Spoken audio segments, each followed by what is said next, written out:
that Mark Henry speech in the ring.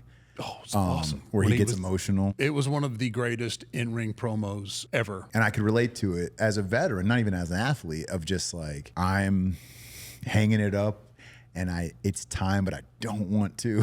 you know?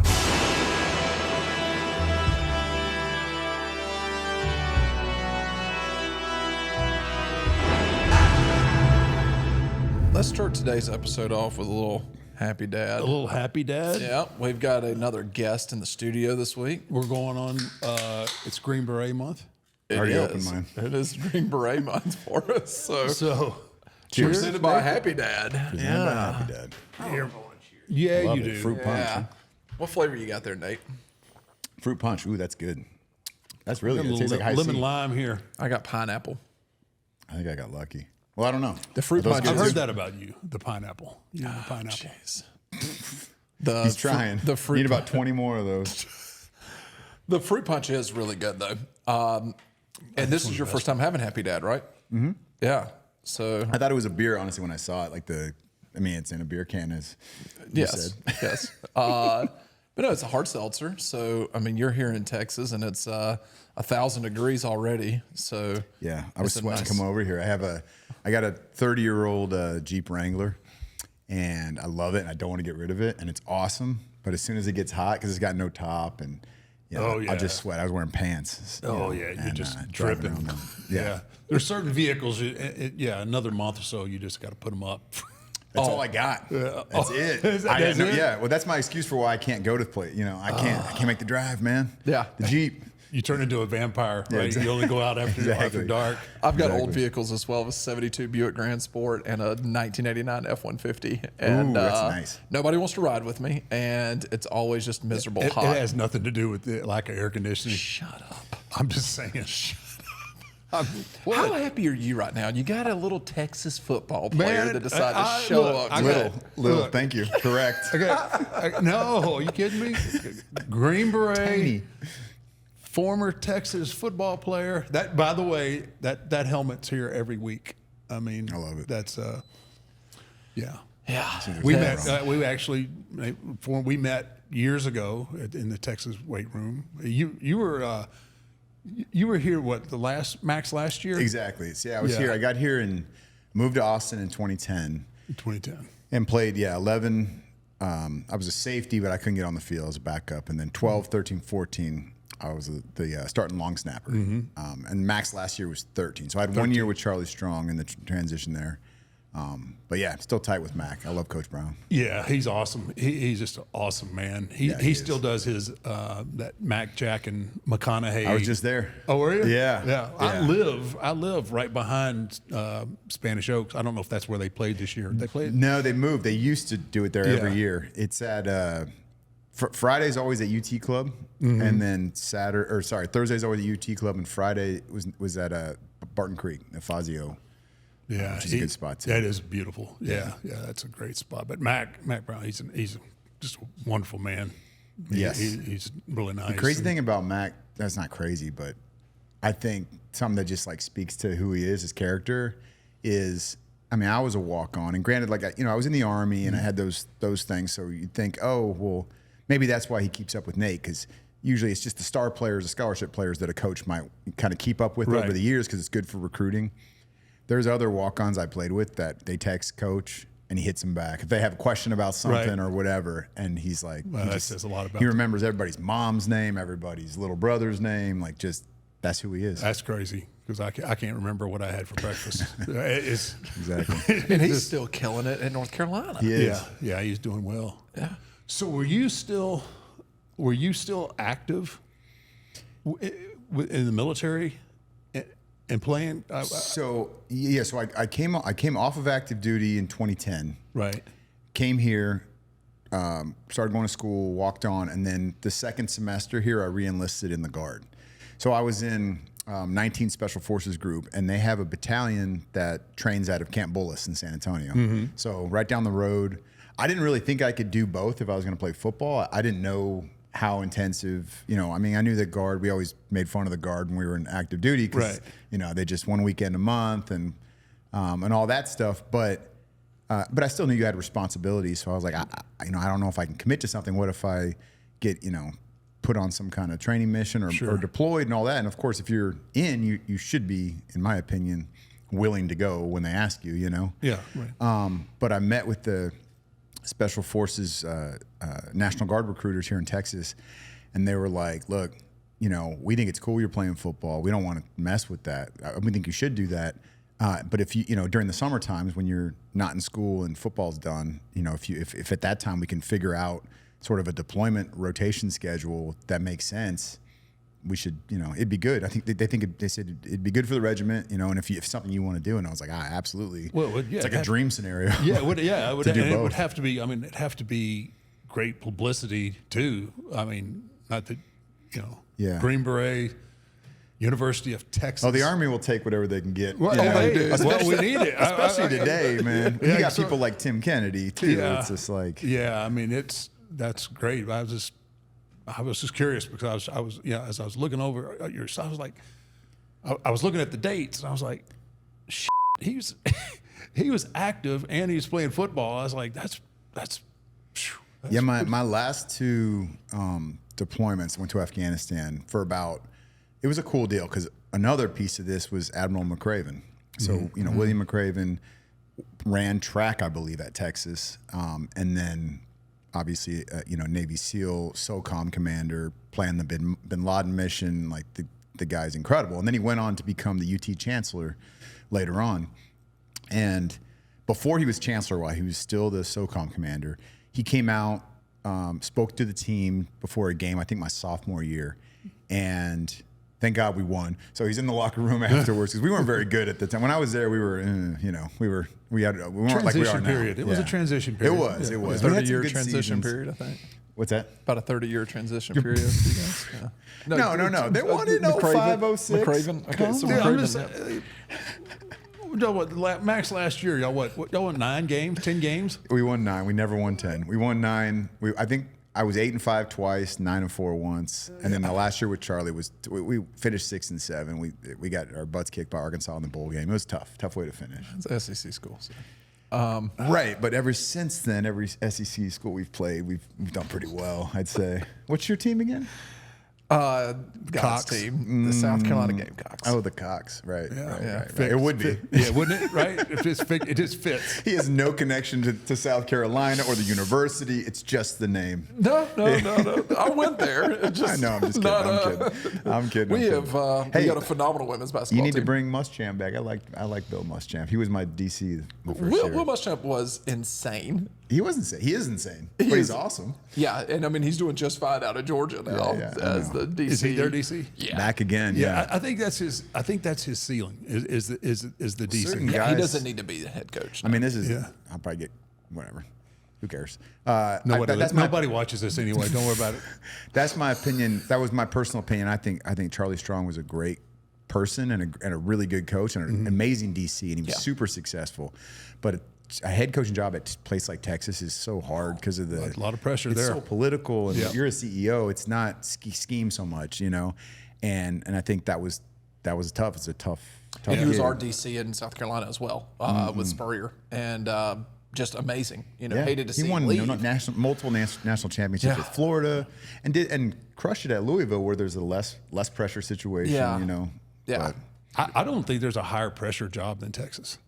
I mean, maybe Bama now. Like maybe the new Bama- guy, the well, new we'll guy find coming out. in. That's tough. we'll Yeah. find out. But I mean, Texas is like Yeah, they it's are brutal. The fans are brutal. Yeah, they're spoiled. Yeah, we are. I mean, Yeah. Texas football is. Yeah, we're going to see a lot with Bama this year, I think, in the sense of whether or not the fan base is or the pressure is as big as we may think it is, because obviously Saban having the run that he had. Now the next guy comes in. I don't know how. I don't know how much grace they're going to give him. How many people they lose in the portal? They got to go to OU. They got to go to OU too. There's added game. And this is a completely different landscape of football, right? I mean, from the time that you played to now with having the portal and the NIL and all that stuff. I mean, are you still involved with going and talking to players and stuff like that at the university? Somewhat. So I've had I got to screen the movie out there, which was cool, and I'm sure we'll talk about MVP a little later. But yeah, I'll they have with the NIL stuff, it is totally different. And they have like the Texas One Fund now, where they're raising money because they need to be able to offer opportunities to student athletes. It's just the competitive game that you're playing. You know what I mean? Offer opportunities. Exactly. Well played. I You like know that. what I'm It's saying. called a paycheck. So I will. So I help with that stuff in some ways. You know what I mean? Like kind of just being around, but also like there's a lot of fun, like cool things that they're doing. I mean, I think next week or coming up soon, and this may air after this happens, but like Shane Gillis is hosting a dinner at the 50-yard line in the stadium. You know what I mean? So like just getting to go be a part of that. And they're like, they invite some of the past players to come back to those things. Yeah. I'm not complaining. You know what I mean? Like that's fun. That is fun. That's a cool deal. That'll be a good gig. But I spoke to the last time I spoke to the team, I think was Tom Herman, Coach Herman. So and maybe his second to last year. So a while back, because Sark's now on 3 or 4 years. 3 years. 3 years? He's been 3, yeah. 3 so years. probably 19 was probably the last time. What's your feeling on 2019 NIL? or 2020. I have super mixed feelings. Like I think personally, I think that when their name and image likeness is profited off of, there should be something. My whole, and it's not. I haven't done a deep dive into it, but my thoughts on it were like, why don't we set aside some kind of account and they get a portion of what is raised, whatever makes sense, what's fair, but you don't really get that money till you graduate, if you graduate. And of course there's always extenuating circumstances, and that's a tough thing to do. And when you talk about basketball, like these guys play one season and they're gone. So most of them are not going to graduate. So how does that make sense? I don't know, but something along those lines. But I guess my worry, and I think a lot of the older coaches, probably Coach Saban and Mac and a lot of these guys, I think maybe feel a bit similar. We're just like, you're losing why kids want to go play for that school or that coach that recruited him, because they don't have the loyalty. It's not like I grew up in Texas. I want nothing more to play at Texas, where you used to get. Sometimes kids would have all scholarship offers elsewhere, and they're like, "Well, I'm gonna walk on at Texas because that's where I want to play." And it's not gonna be. I'm not gonna get paid any different anyway. Right. And maybe I'll earn a scholarship and get my school paid for, and that's the goal. But now it's like if you have an offer, even if it's small, if you have an offer to get paid somewhere versus that, or maybe you wanted to play for. Maybe you grew up in Houston. I want to go to the University of Houston and play for my hometown, but you got Texas offering you money, it's hard. It's just I don't know. So I'm worried about college football in that way. Like I'm gonna, and then you can just bail whenever. Yeah. That's I don't love that either. Yeah, there's a lot of things that I think need to be worked on. Obviously the NIL, the portal. I think it's just crazy. All the different. I think that's why Saban left. Right, was the NIL deal. Feels like it, yeah. I mean, you're right. How can you build? How can you build something if somebody else, when you're going to spend 2 years in this system, learning under the best, and then somebody's going to come in there and offer you this amount of money? It's like it's kind of hard for somebody that's grew up without a floor in their home, and how do you pass on that? The scary part is, UT, I mean, the amount of money that comes through that university, right? Versus, let's say, a smaller, school like that's still a Power 5, but let's say they're a smaller school that maybe doesn't have the same type even of. in Oklahoma, which is a good. That's Let's call, say, they Iowa. win a lot of national championships. Yeah, let's Iowa. Okay, right. Iowa is Iowa bringing in the same amount of money than a UT does? Probably not. So now you've got a kid who could potentially start at Iowa as running back, but UT is going to give him I'm just going to use round numbers here, $100,000. The kid goes, well, I'm going to go take the $100,000. And I don't know if the kid's looking at the future of, hey, you can go start in Iowa, get 3-4 years under your belt, get prepared for an NFL to where there's going to be bigger money there, but you're going to jump on this $100,000 at UT. You're going to ride the bench. Maybe tough decisions for young people to make. And then their moms and dads, like you said, they're looking over here. They don't have running water, and they're going $100,000. Right. Puts food in a refrigerator today. Well, I think of it this way too. and I think some of the kids and their mentors may be thinking of it this way, like a situation like that, the downside of the Iowa piece, besides the money, is you're going to get banged up for 3 years. Where we just had a Keelan Robinson. I think he was drafted in the 5th round. He was like our 4th string running back. He didn't play very much. You know, Still got a 5th round. 5th round, and he's healthy. You know, and all that. I mean, I think he started at Bama. I think he wasn't playing at all. You know, he was deep on the depth chart, so he transferred. I could be wrong. I don't know exactly, but I think that's kind of the scenario. And then he came to Texas, and he never. You know, we had obviously Bijan Robinson, and Jonathan Brooks, and even the freshman Baxter last year. They had a stable. And so he was like, I think at best last year, the 3rd guy. And he started a game or two when we were banged up, but, you know, so he's fresh and, you know, got drafted and that's great. But I think of like Arch Manning. Like, I'm willing to bet his uncles are like, don't play. You don't need to right now. You just need to play 1 year in college. Like, you know, do the Joe Burrow thing, and hopefully you have that good of a season. Yeah, but even if you don't, play a season, maybe you need to hit maybe 2, and then go. And then you're healthy. You've only got 1 year of getting hit in college, and I mean, I don't know what he's making, but it's not bad. Yeah, I don't know if he needs any. I'm sure he's doing all right for not. Yeah. Oh no, he does. Well, I know he's making NIL, but does he need to make? No, does he need it? Yeah, probably not. But good point. Yeah, it's the landscape of college sports has definitely changed from. Oh yeah, for sure.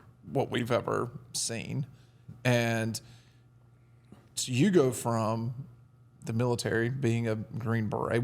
First of all, what motivated you to join the Army? Because I know that you were doing some humanitarian work prior to that, right? Yeah, I mean, yes, but it was short-lived. So I grew up in the San Francisco Bay. My mom got her PhD from Cal Berkeley in environmental engineering, like the first woman in her doctorate program. She's genius. And then my dad was a racehorse veterinarian. So he went to veterinary school at University of Tennessee. And they met in college in Colorado before that. Had me when I was 0. When you were 0. That's something you might say from the time I was born. Yeah, that many. Yeah. They had me out there. My mom was working at a lab there. My dad was going to veterinary school, and then she got this doctorate program, moved to the Bay Area, and my dad came with, and he worked at Golden Gate Fields, which is a horse racing track out there. It's the only year-round track on the West Coast, and I think it's closing this year, which is sad. The horse race, I love horse racing, and Derby just happened, and it was actually a really exciting one. And so I hope they find a way to kind of preserve it because it's been on the rocks a bit lately, but that's a whole nother that podcast. was a place where all the horses were. Yeah. So I grew up there, and not a ton of people growing up joined the military, or even had parents in the military. So, and mine weren't, and so I wasn't really around that. Both my grandfathers served in World War II, but besides that, didn't really know a lot of folks in the service, and so it wasn't something I genuinely thought about. I mean, I loved sports. I played baseball, basketball, soccer growing up. Didn't play football and regretted it, and that's why I came back and walked on later because it was like this lingering regret. But graduated high school, wasn't a great athlete, so I didn't have any scholarship offers, baseball, basketball, or anything like that. And I was like, well, I'm just not going to go to college then. So I moved to Southern California, worked on a fishing boat for a bit, and then moved up to Los Angeles with an interest in film and television and storytelling. And I think a lot of that was I didn't feel like I had a story or that I was really had a place in the world and was doing anything meaningful. I definitely didn't have a sense of purpose, and so I was kind of looking for that and not really looking in the right places, I guess. Right. And then 9/11 happened, and that got me thinking a little bit. I was 20 years old. A lot of people my age and older even, left a lot more promising futures to join, and so that was like, it was inspiring to see that. I mean, I remember obviously Pat Tillman's probably the most famous one that did that. Left I think a $4 million a year contract on the table to go make $15,000 a year in the Army, and unfortunately passed. But still, regardless of all of that, what he stood for and why he joined was very inspiring. Yeah, absolutely. And so I was thinking about it, but also the other part of me was like, dude, what are you gonna do? Like you're not good. You're not a good person. You're not smart. You're not capable. You're not strong. You're not like, who do you think you are? There's no way. That's just that voice, you know, in your head. That's, Sure, everybody has. just talking constantly. And so I believed it, and I just didn't do it out of, I guess, fear more than anything. And then I was 23, and I ended up going to the Darfur and did some relief work for like 60 days. Mark, as a pre-workout. I know you love First Form, and I know that you've been on this train for a minute. You're trying to get me on the First Form working out train. Yeah. They're a great sponsor. What is this that I need to be taking? So this is the ignition. Now Okay. you can take it pre-workout. Okay. Kind of fills you up full of carbs, gives you that energy to make sure that your workout stays up there at peak levels. Okay. And then you can also take it after your workout, because after all those carbs and all that energy you've just depleted out of your body, Now I need to have energy. now you got to restore it. So ignition, that's your one right there. I know that you like that ignition. I like the ignition, the Project One, excellent pre-workout, whatever it takes to get you motivated. This is going to be what motivates me, though. All right. Well, Mark. Well, I hope that motivates you. I mean, I would think looking in the mirror would motivate you to get to the gym, but I didn't mean that. I totally did. And first, That's heavy though. It is heavy. I mean, that's almost your working weight. It's almost it's 2.26 pounds worth of ignition. So, do I take the whole thing at once, or do I? You could. I don't recommend it. Just follow the directions. Just follow the instructions. Well, all right. So our fans can go to First Form. They can go to the link in our description and pick some ignition up then, and some other supplements. They got protein. They Yeah. got pre-workout, post-workout. They got all your workout needs covered. All right, cool. They can do everything but work out for you. Perfect. I'm going to go there now, and the next time you see me, Buff, you're going to essentially be like, "Oh my God, you're jacked. yeah, that's Jay Cutler." That's exactly what you're going Is to say. that your goal? Yep. By next week. Next week. Yep, Jay Cutler. I think you can do it. Awesome. I'm going to start now. Thank you. I wasn't with an organization, but because I didn't have a college degree, I didn't have anything that they thought would be helpful, but I'm like reading this article and started researching about how they were super understaffed over there, and they just needed people to help build these camps. There was like 300,000 people already murdered, Sudanese people, and they're flooding in across the Darfur, across the border of Sudan into Chad, and these camps, mostly women and children, and it's just like so many people, and not enough people to like help, build the camps and kind of keep up with everything, and even just passing out food rations and help assisting where you can, like. So I called all the NGOs, and they were like, no, we don't, you can't do this. It's too complicated. It's too much red tape. You have to go through this whole process. And I was like, well, screw it. I'm just going to go and figure it out when I get there. So I just bought a plane ticket, flew over there, and just kind of figured it out. It was my first, that was my first like special forces mission. Not really, but I think that just going on that trip and making it happen and getting there just gave me confidence and belief that like, all right, like, you can do it. You can, not that you can do anything at this point, but you just got to take a chance and take a step and do it. And how old were you when 23. You were 23. 23. Yeah. And you jump on an airplane and go. It was so stupid. Say, screw it. I'm going to go see if I can help out some people. Yeah. So you basically, you land. Mm-hmm. I land in N'Djamena, which is the capital of Chad. You couldn't fly into Sudan. Right. But you could fly to Chad, where on the border of Chad and Sudan, way out to the east of Sudan, the east of Chad, west of Sudan is where the camps were. But N'Djamena is like on the western part of Chad. So it's like a 2-3 hour flight or a long drive. So I got to the capital. That was the first step. And then I kind of just started going around to the different agencies there, like the different organizations, and just saying, hey, I'm here. I have a 60-day visa. I have, I don't need anything except for an opportunity to help. I'll figure out where I'm staying and all that. Don't worry about that. Just put me to work. And finally,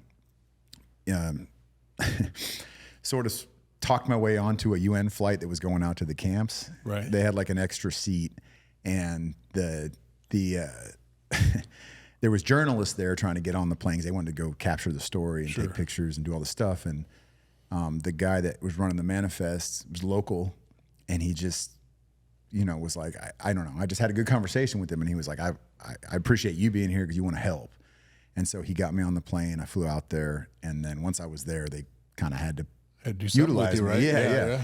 And it was, I slept, just pretty much outside. I had a mosquito net and, change of clothes and like a little tiny travel pillow and malaria pills and like all that stuff in a little bag. And that was it, That's what I was about to say. I mean, malaria pills, I'm sure. Yeah. It didn't work. I got malaria the last week. Oh yeah. I got super sick. But that kind of actually getting malaria leads into the next, because when I got malaria, this local family took care of me, put me up, and they put this little radio next to my bed.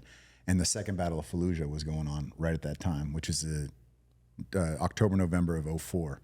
And so the only channel that would come through was the BBC News, and I was listening to, the play-by-play of that.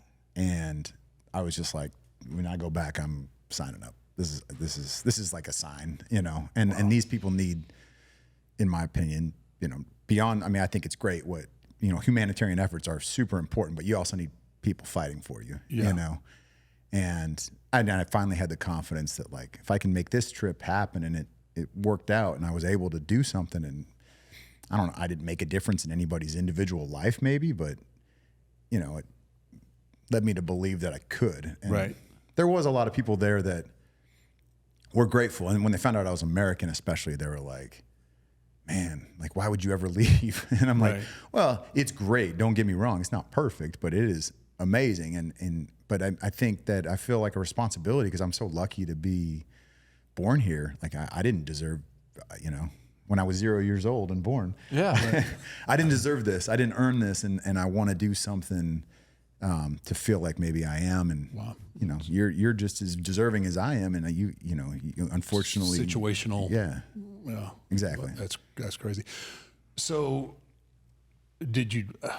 so Green Berets, so you've decided now you're gonna enlist. Yeah. So how did Special Forces come along? I mean, well, at first I thought about, because the main effort in that battle in Fallujah was the Marines. Mm-hmm. There was Army involved as well, and I'm sure every service had, some hand in that. But so I thought about that, and I went to the Marine Corps recruiting office, and Matt can attest to this. It just depends on who you get. Yeah. Yeah. And recruiter is a big part of which branch you actually go in. And I just didn't, I don't know. I walked in there and I just it didn't feel right. I don't know what it was. And maybe I was still a little bit scared too. But it happened exactly how it was supposed to, because not long after that, I left and I was like, man, maybe I start second guessing the military generally. And then I was getting my oil changed, and there was like, magazines have a big part of my story because when I found out about what was going on in the Darfur, it was from reading a Time magazine. And now I pick up this other magazine, and it's got this soldier like fast roping out of a helicopter, and it says something about the Army's new Special Forces program. And I start reading about it, and it was called the 18 X-ray program. I think it started in 2002 or 2003, but the first graduates were just coming out of the course in 2004. And you could come in off the street like me. You didn't have to have prior service time. They were encouraging people that had at least some college, or a degree, and all these things, but that wasn't even a requirement. And then you took like beyond the ASVAB, you took a language aptitude test, psych eval, like a full flight physical, and you had to pass all these little markers. But if you score high enough on everything and get through that, then your contract basically allows you to go after basic training and airborne school to a pre-selection course for Special Forces. And if you pass that, which was very challenging too, I think about half of people washed out of that. Right. Then you go to Special Forces selection with the rest of the regular Army folks. And then if you make it through selection, you start roughly a year and a half training to be a Green Beret. So basically, I was in the Army for 2 years, and it was just all training first. Right. And so I was one of those 18 X-rays. Wow. And I read about there is a humanitarian piece to everybody in the military there's a humanitarian piece to what they do, no matter Sure. what. People don't want to admit it. Some guys, especially the real tough guys, are like, no, we're just high value targets, kicking doors down. I'm like, you're also doing good stuff. Like, not that that's not good, that's fun stuff, but you're doing you work with the people, especially in delicate situations like Iraq and Afghanistan, where it's not us versus the Nazis. You know what I mean? It's very complicated. So, but yeah, that's a big part of their mission, and that really spoke to me. Wow. Yeah. That's crazy, man. 23, you're on a plane. Yeah. It's just. I know. And then. As I look back at it, I'm like, you're so dumb, dude. You're so lucky. Well, that's the benefit of being young, though, is that you do True. sometimes you step off into things that once you realize, like as you get older and you think about it, it's like, what the hell was I thinking? Yeah. But obviously now you have this incredible life story that's actually, that's going to pay dividends down the road for you. I'm just curious. So how old were you stepping back into the Texas locker room? I mean, so 29. You were 29. I remember because I followed you when you played.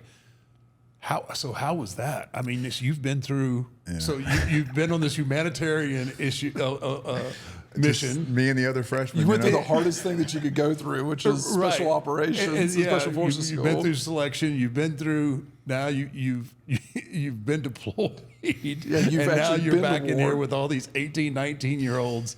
Yeah. The hardest thing that they're dealing with is like their girlfriend breaking up with them. That had to be challenging. I got my heart broken on deployment too. It was hard. That was almost that was maybe the hardest part of the deployment in some ways, because it was like, anyway. But it was, it was definitely. I mean, part of me, I'm a late bloomer, just generally. I mean, I think part of my journey speaks to that. I joined the military late. I went to college late. I kind of start things late. I'm often late. Played to things. football late. I mean, Played football late. Everything Yeah. was. So I think with that, I have a level of immaturity that is just there, and people just assume or think, they're like, well, yeah, but you did all these other things that are very mature things. What you ended up kind of being a part of or doing, which I don't disagree. But I just know, I know me better than anybody, and I'm just a big dreamer, and like, there's just such a kid in me as well. Right. And so with that, yes, there was certainly a lot of like things that, could be frustrating, or, you kind of roll your eyes, but then I'm just like, dude, think about these kids are way further along than you were when you were 18 and 19. Right. You know what I mean? Like going to playing collegiate sports at a high level, various sports, and going to a challenging university, and there's a lot. That's hard.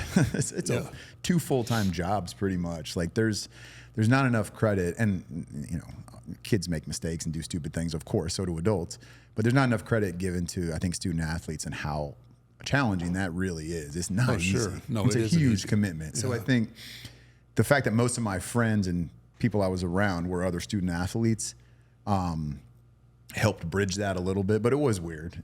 You're going around campus and everybody's giving you a look, and it's because you just look old. Who's the old guy? Who's exactly. the old guy? What were some of the similarities from you come out of the military and you go over to UT and you go to walk on it at UT? What were some of the similarities between playing football and being in the military? Because I do think that there's a lot of similarities between the military and, athletics. There's a ton, yeah. I mean, first of all, the camaraderie, that brotherhood. I know that exists in wrestling, quite a bit as well. Like you guys grind, and the training and the stuff that no one ever sees. I mean, they see the games, but they just don't know how much goes into that. And so that's like the biggest one. I think the number one thing when you ask vets and athletes, like, what do you miss when they don't do it anymore? They always say, I miss the guys. I miss the guys. Yeah, that's it. I mean, that's the biggest thing. And so that is very, very similar. And then like, the structure, there's a lot of structure involved with both. The discipline, the sacrifice to be elite. Of course, war and sports sacrifice is very different. Everybody's, if you got half a brain, you understand that's different, and no one's generally trying to compare that part of it. But also ending young, traditionally with vets and people in the military, I mean, most people that join on an infantry contract, maybe they sign up for 4 years, and maybe they extend, and a lot of people make a career out of it. Right. But most, even in the special forces, most of the guys that I knew and served with, even like they did it for 5-6 years, maybe 10, and then they're out. And so you're still, maybe early 30s. And athletes, the long, even if you make it to the NFL, 3-year average career, 25, you're done, and you feel like you've peaked, and you'll never be great again, and that's challenging. Yeah, it's crazy to think that you're in the twilight of your career at 30 years old or 32 or whatever it might be. And you had a I had a long run, Tom Brady type career. Yeah, I had a very long run, thanks to modern medicine. Kind of kept me rolling, and great surgeons and all that. But it is.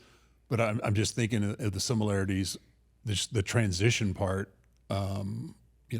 You spend 6 years in the military, and that kind of structure and that camaraderie, and the same thing with athletics. And you're in your mid-30s, and now you have everything that you've known, because athletes, from your teens or preteens, you've tried and prepared to get that scholarship, and and then obviously if you're in the military and you spend 4 or 5 years, I mean and you've actually been deployed, it's got to be just a incredible transition period to go into civilian life. I mean, it's just. I think when I looked back at it, and I still struggled with losing both jerseys, or both uniforms, I should say, the jersey and the camouflage, right? But I think I was lucky to have those 4 years after high school in the real world, where I didn't go to college. I did different things because I did know what that was going to be like. Whereas athletes and vets, most don't, because you kind of leave the home and you go straight into that, and it's that until it ends, whether it's you're 22 or 42 or whatever. And yeah, it's a struggle because your purpose has been revolved around this ball or the ring or whatever, and that's been your purpose. It's been your identity. And being in the military and as a professional athlete, your identity is wrapped around that uniform a lot of times. And now you're getting out. I mean, my brother did 30 years and he got out at 47. That's crazy. He still did a baby, halfway through his life. Yeah, maybe. He's 30 years old, or 30 years into this career, and he's 47 years old. He gets out, and he calls me 6 months after his retirement, and he's like, "This is why people kill themselves." He goes, "You don't have purpose." He goes, "I don't have any purpose," and he's a very driven individual, and he thought, "Man, I've done 30 years. I'm just going to go hunting and fishing for the rest of my life and live in an RV and just be in nature." That's just not how he's built, right? And when you're an individual that is a high-driven individual, and you are always goal-driven, and you're always trying to accomplish, and you're someone that's been done very well in your career, when it's time to hang it up, that's difficult, because you go from, in the military, we were told every day we're the baddest dudes walking the face of the earth, and no one could touch us. And then on a Which Friday, is false, but whatever. And then on a Friday, you get this piece of paper, everybody shakes your hand, you go over and have a bunch of beers with the guys, and then come Monday, there's nobody to talk to. And then when you're a professional athlete, you go from 50, 60,000 people cheering your name on your last match or your last game, and then you walk off the field or you walk out of the ring, come Monday. It takes a little longer than Monday. You still, there's that period of time. But I don't know what couple of weeks ago, we had our big event of the year, WrestleMania, which was in Philadelphia, and I had a small part last second in that, and so I retired in 20. Yeah, And so here we are in 2024. When did you start? I started in 87. Wow. And I had a 30, my run with WWE was 30 years. That's but amazing. I'd worked a few years like getting there. But I had this moment at WrestleMania where for me, I finally got my closure, and it was like I finally realized that I'm okay. Just recently. This is just weeks ago. 4-year gap between retirement and this year. And closure, where I felt like it was, and we've discussed this on the podcast, is like I would go to an event, and like when the event actually start, I would have to leave because I had, it was just like, you should be getting ready right now. You should be getting ready to go out there. And it was really tough, like 30 some odd years of doing that. And that's all I knew, right? I went right from playing college basketball right into the wrestling world. And that's all that I did for all those years. And then I think, okay, well, I'm good. Like the only reason I quit, obviously, is because my body couldn't, I couldn't perform at the level that I expected of myself or what people expected of me. In my mind and in my heart. Never going to end. It's never going to end, and never wanted it to end. But reality is Father Time is undefeated. And so is something else, but we won't say that on there. Yeah, exactly. Yes, but it Lombardi. took. Yeah, it took just until what? How long ago was that? 4 weeks? 3 weeks? I mean, at the beginning of April. So, yeah, beginning of April. Like that's when I finally went out. I did this little bit, and then I just felt this calm and this ease finally come over after 4 years post retirement. It's like, okay, it's done. So I can only imagine, like, and I've got a great support system around me, and I'm still involved, and I still do different things within the industry, but it's not the same as going door to door or being, playing in the Cotton Bowl or the, it was just little bits here and there. But I get why people have such a hard time transitioning out and into civilian life. It's just, you expect, one thing and you're trained to do that. And it's, yeah. And you did it twice. Right. So yeah. Around the same time though, like leaving them, leaving them, which probably was good in some ways.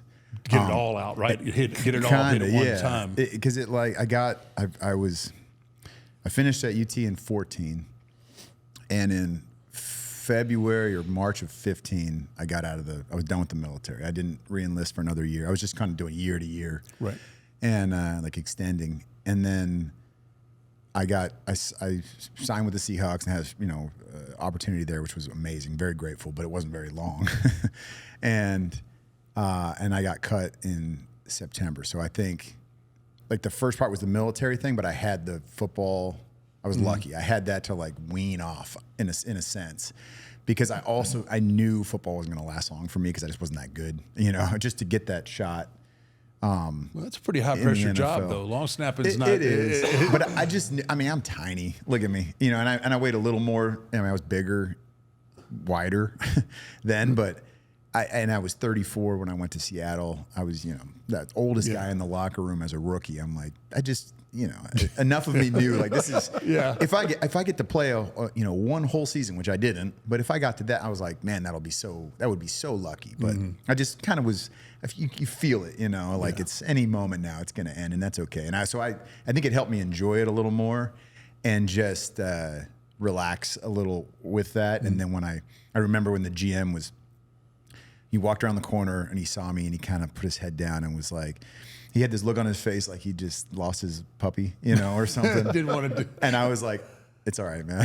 I'm like consoling him while he's cutting me. While he's cutting you, you're consoling him. That's John Schneider. He's a really good man. Well, I would imagine he's probably thinking, you're the perfect locker room guy, right? Yeah. Like you're the perfect guy that like, man, we want this guy on our team, but we've got to have. It's a numbers game. Yeah, it's a numbers game, right? And he might be the best locker room guy, but we've got to have somebody that's going to be the best person on the field for us in this situation. And that's what you can. That's where you have the flexibility in college that you don't have in the NFL. Right. It's 53 people in that locker room in the NFL, and that's it. In college, it's certain parts of the season you can travel 70, and it might even be more than that in others. But it's so different. So it's like you might have that guy that's just on the sideline, and he's maybe he's running down on kickoff, or even a backup on some of the special teams, and he's still traveling with the team. Sure. And you can have that, but in the NFL, like, you just can't. Every single guy is, and they're all a lot bigger and faster than me too. So it's just another notch. It's like when you transitioned, I'm sure, to the next level. It's like, okay, this is different, We're post WrestleMania, and I think the most impressive thing of all of WrestleMania was seeing you get back in the ring. No, well, thank you. It was fun. Yeah, and for you to all of a sudden grab the Rock and pick him up and choke slam him, you got him up pretty easy. Well, it may have looked that way, but it was as hard as a rock. I could imagine. I mean, but that Did you have any help? I didn't have any help getting it up that time, but there are certain times I do need a little extra help getting it up. Really? Yeah, Even for the Undertaker? dude, it happens to everybody. Really? Yeah, even the Undertaker. Wow. I mean, So, you didn't have any help getting him up, but you've had to get help getting, like, what are we talking about sex? well, I mean, yeah, we're talking about sex, but when you have a reputation as being a big stiff, I mean, you got to back that reputation up. Absolutely. So, as you become an older taker, it's sometimes you need a little, a little something to help you rise to the occasion. Well, And that's what, that's what I do. I rise to the occasion. So I found a little secret. really? Please inform me. Can I trust you? That probably not, but I mean, it's Well, it 50-50 at this point. Dude, Blue Chew. Blue Chew. It comes in a small little package. Just like me. Just like you, a small little package. You tear it open, looks like a little pill. You chew it up, dissolves.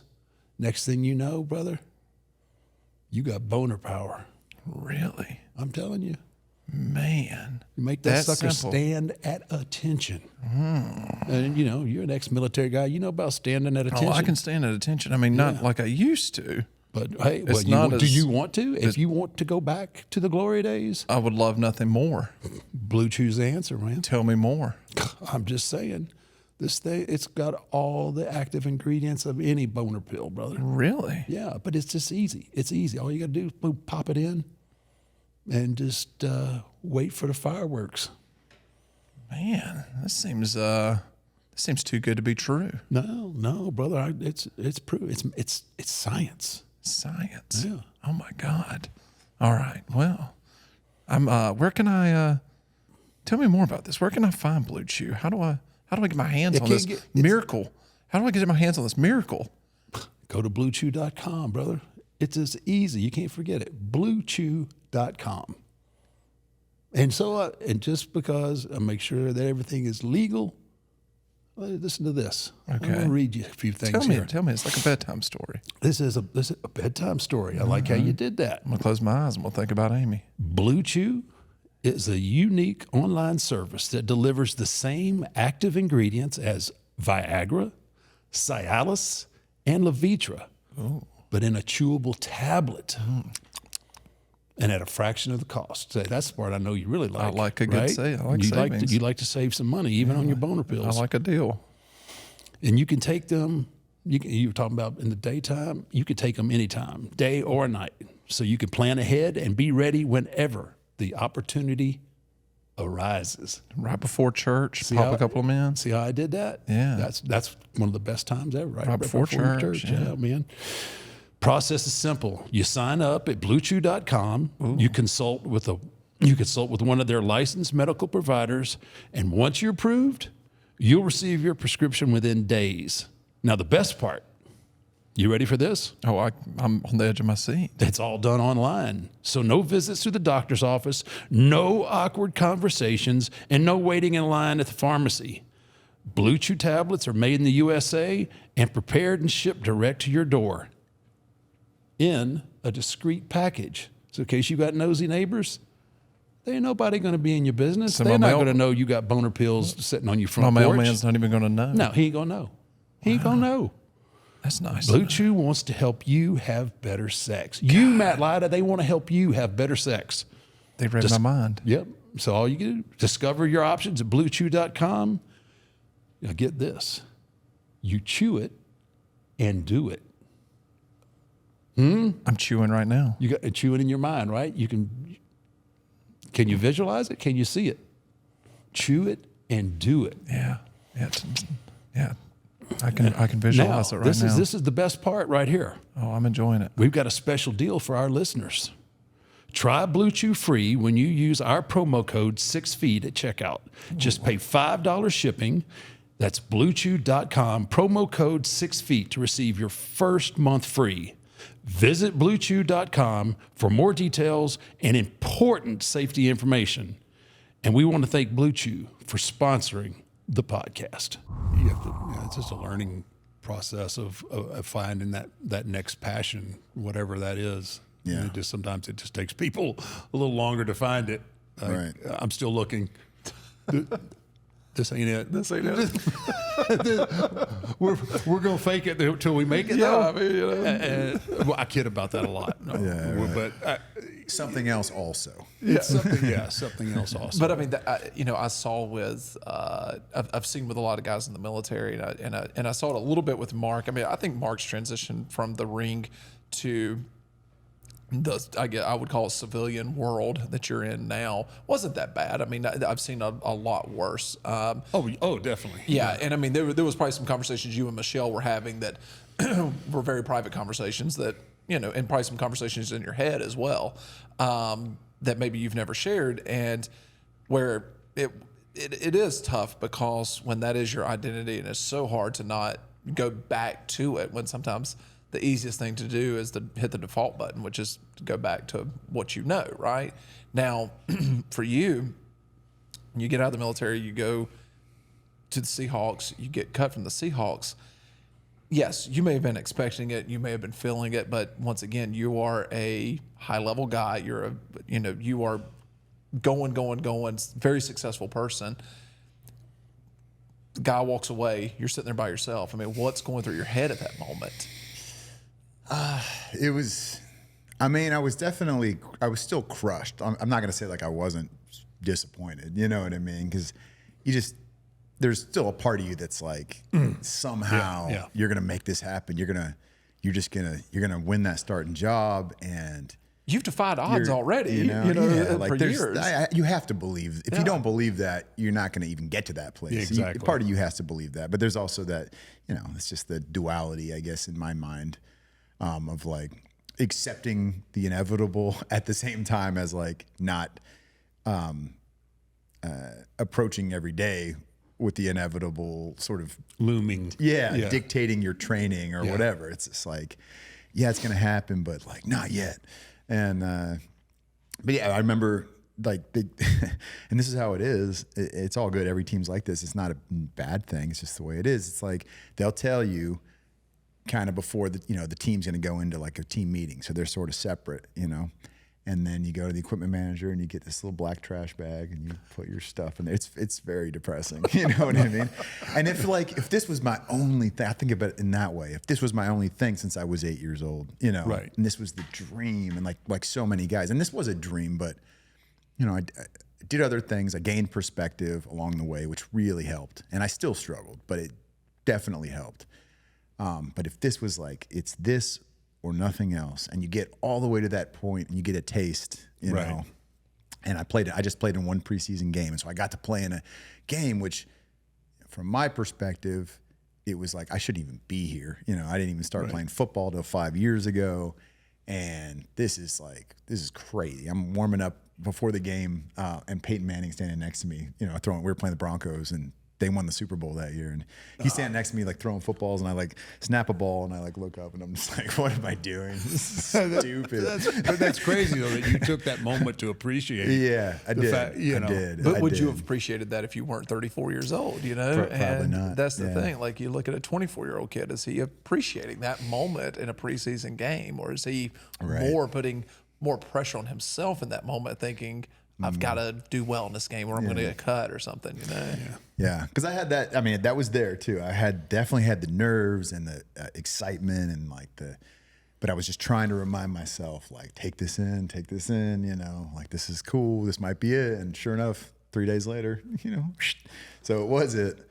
But yeah, it was. I remember this also helped. Before the game, I was in the locker room, and the equipment manager came up and asked if I wanted to lead the team out of the tunnel with the American flag. And I was like, yeah, of course. And he was like, man, I just watched in college and noticed that you'd lead the team out with the flag every week. Yeah. And he said, usually we have somebody, you know, there'll be service members on the sideline in uniform or whatever, and we'll just have one of them do it. But he's like, do you want to do it in your first game? And I was like, and thank God I said yes, because it was also my last game.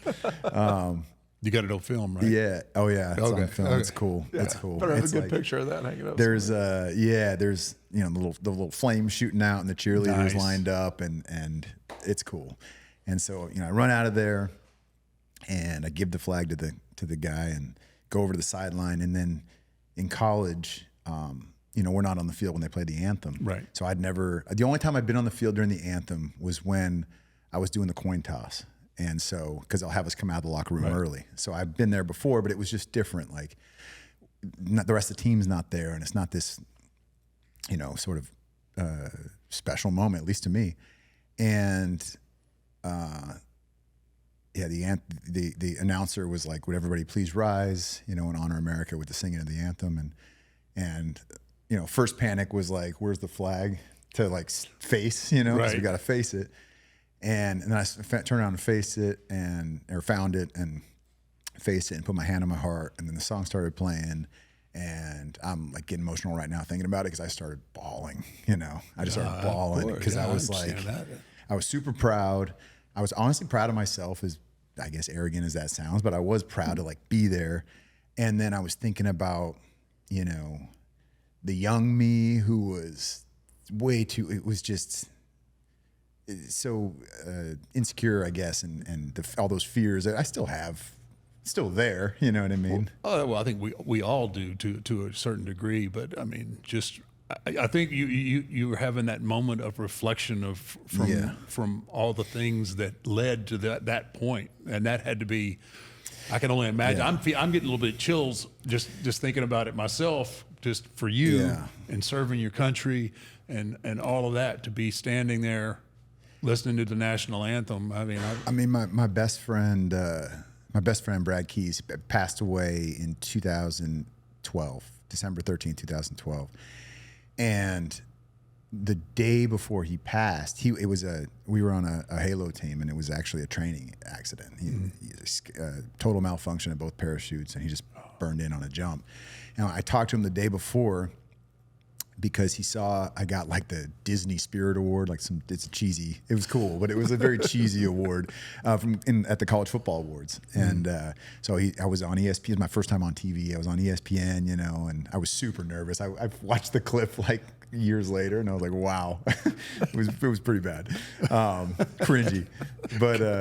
But he watched it, and he was like, called me up, and he's just giving me, and it was awesome just to talk to him. And then the next day, I found out he passed, and so his wife asked me to come be a pallbearer during the funeral, and that was during our bowl practices. And Coach Brown, you know, was like, "Of course," you know. So the team flew me out. They paid for everything. They flew me out there to go do that, and it was really special. And so I'm on the sideline, and I remembering being in Iraq, sitting on a rooftop, you know, around a fire, drinking beer we're not supposed to have, and just talking with Brad about. He was the first person I told that I was going to go try and play football, you know, when I went to college, because I knew he would still give me crap like everybody did, but he wouldn't judge me. He would be like, yeah, of course, you know, like, why wouldn't you? Yeah. And so I started thinking of Brad, and then all those things just piled up, and I just was like, just lost it. But I didn't have to play. I wasn't starting, so I didn't have to go right out for the first punt or field goal. You got to get yourself together a little bit. You collect yourself a little bit. Yeah. Wow. But that was a special. So in some ways, when I think about it, I'm like, maybe it's better I just played one game, because I don't know if it would have. And even though it was a preseason game that didn't even count on the schedule, but I don't know if anything would have topped all the everything that happened. Yeah, everything that happened. Yeah. I'm sure, everything I guess happens for a reason. But I got chills, man, when you started. Yeah. That's a cool. It was cool. That's a cool feeling when you get chills for somebody else's story. Thank you. And when you're on the top of the mountain like you were that moment, I mean, that is time for reflection a lot of the times, right? And you're sitting out there in that moment where during the national anthem, it's you're not talking to anyone, you're not looking at your phone, you're not doing any of those things, right? And it gives you a great time to think during that moment. And that is a great opportunity for you to reflect on your entire life almost to that point. And all of a sudden you are standing on a sideline that all three of us have sat there since we were kids, watched on television and cheered and everything else. And, you may have never played organized football, but you've been in your backyard throwing the football around and playing with your buddies and everything else. I grew up a Niner fan during the dynasty. You know what I mean? So like I had my heroes, and I wish I was Jerry Rice or whatever it is. You know what I mean? So, and now all of a sudden, there you are. And you've done it. I mean, you were the underdog. You weren't supposed to be there. No. No. Definitely not.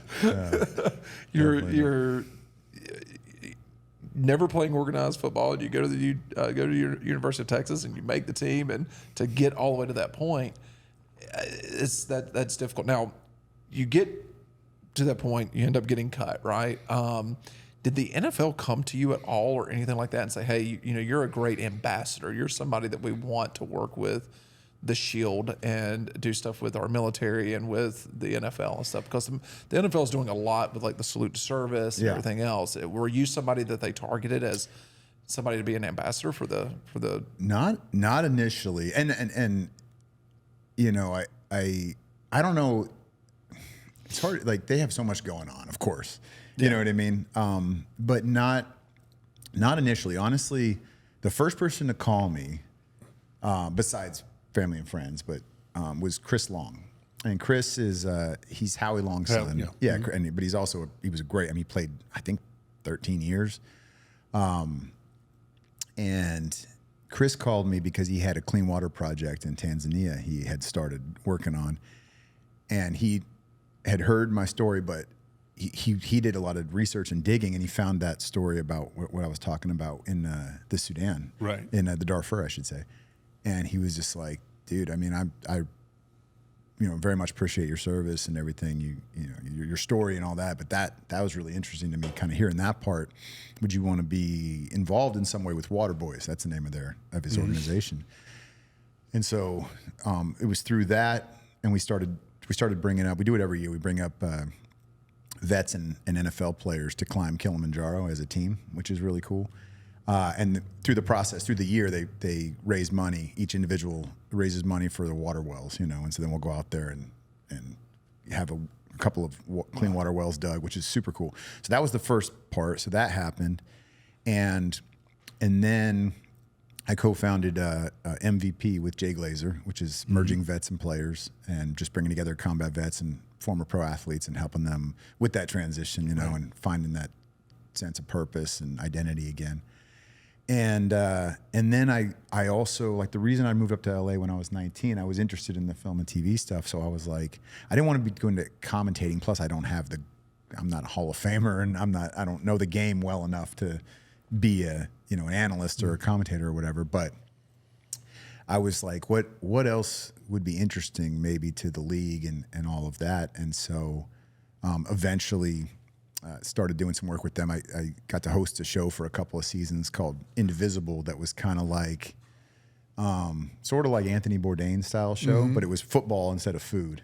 But it was like going to these cities and like, what players there's so many players that have interesting projects that they're working on, former players, current players, and also just like community members. How does football sort of bring people together and all that? And every episode we had something that had to do with the military as well. Because there is like there's a big bond there, more than any other sport that I'm really aware of, at least publicly. That connection between, the military community and the NFL is strong for sure.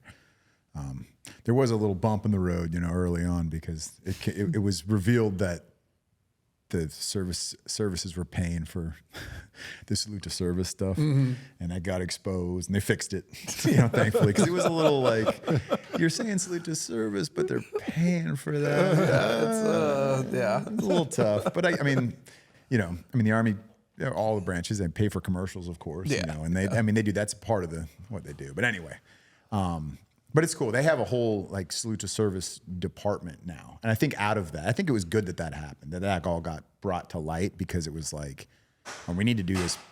We need to do this better. We need to do this right. We need to fix what's not. This isn't good. We can do it. We can do this. We can afford to do this.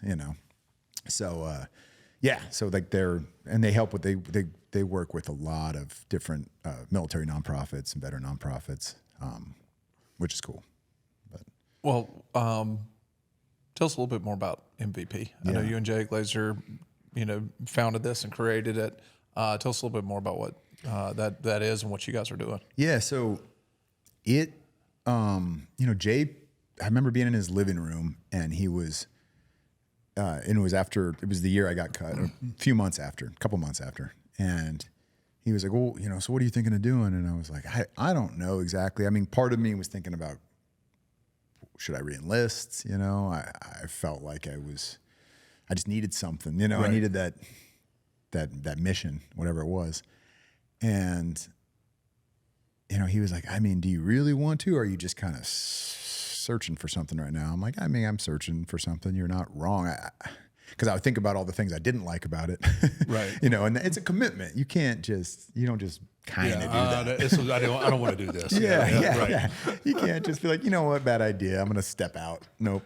It's a big thing. And there's plenty of, at least at the time, less now, we got to fix it. But there was plenty of young people like chomping at the bit to do what I did and, and be a part of that. And I was like, he wasn't wrong. He was like, I think it'd be better if you focused on a lot of these folks that are coming out, in similar to situation like you, but imagine if you didn't have the football thing, and you didn't know what you wanted to do at all. You had no,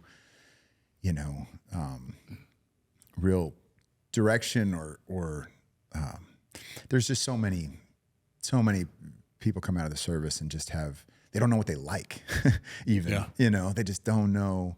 And athletes too. It's just like, besides that, it was all this. And of course I love my family or whatever that is, but unfortunately that's not enough. And you can't just, go out to the woods and hunt and fish. I mean, that's awesome. You should do that. That could be a piece of it. But you need something. And he can even drive what that purpose is, But there has to be something else there that, like, we're competitive and we like to be challenged and we want to solve problems. We want to fix things that are broken, that's how it is. And we want to, I think from the athlete side, like, because oftentimes they don't get a fair shake, because I think people just make assumptions. Oh, you're just, you're a rich athlete, you make a lot of money. And it's just like, first of all, not all of them do, especially in your industry. There's a lot that just don't. And even now, more with, you look at these other leagues in football and things like that. Right. I mean, it's not the same. People never equate the money you make and the taxes that you have to pay, and it's just like all they see is, okay, such and such signs a contract for $35 million. Well, it ain't $35 million you're getting. Whatever that contract. And that's a big contract, but that's a huge contract. But it's still not even. It's not. You're right to your point. It's just not like what people think. You're getting chauffeured around, and And the thing is, too, I mean, everyone has struggles and everything else, but okay, you got $35 million. Let's say you got $35 million. Well, as a professional athlete, and especially as a professional wrestler, you guys are on the road so much. It's the family issues and the fact that you don't see your family and everything else, right? And then in the military, you're gone all the time, and all of a sudden you got to come home, and wife is looking at you. You guys would come off the road. Wife's looking at you going, yeah, your son needs to be taken to soccer practice.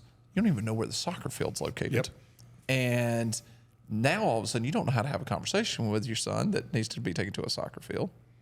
And you can have all the money in the bank, but You're disconnected. when you're disconnected from everything, and then when you don't have the opportunity to go back and do it again, and now you're home permanently, and that home life starts falling apart because you've never had this like thing. Tim Kennedy talked about it, this thing at your core, a foundation, and all of a sudden your family falls apart.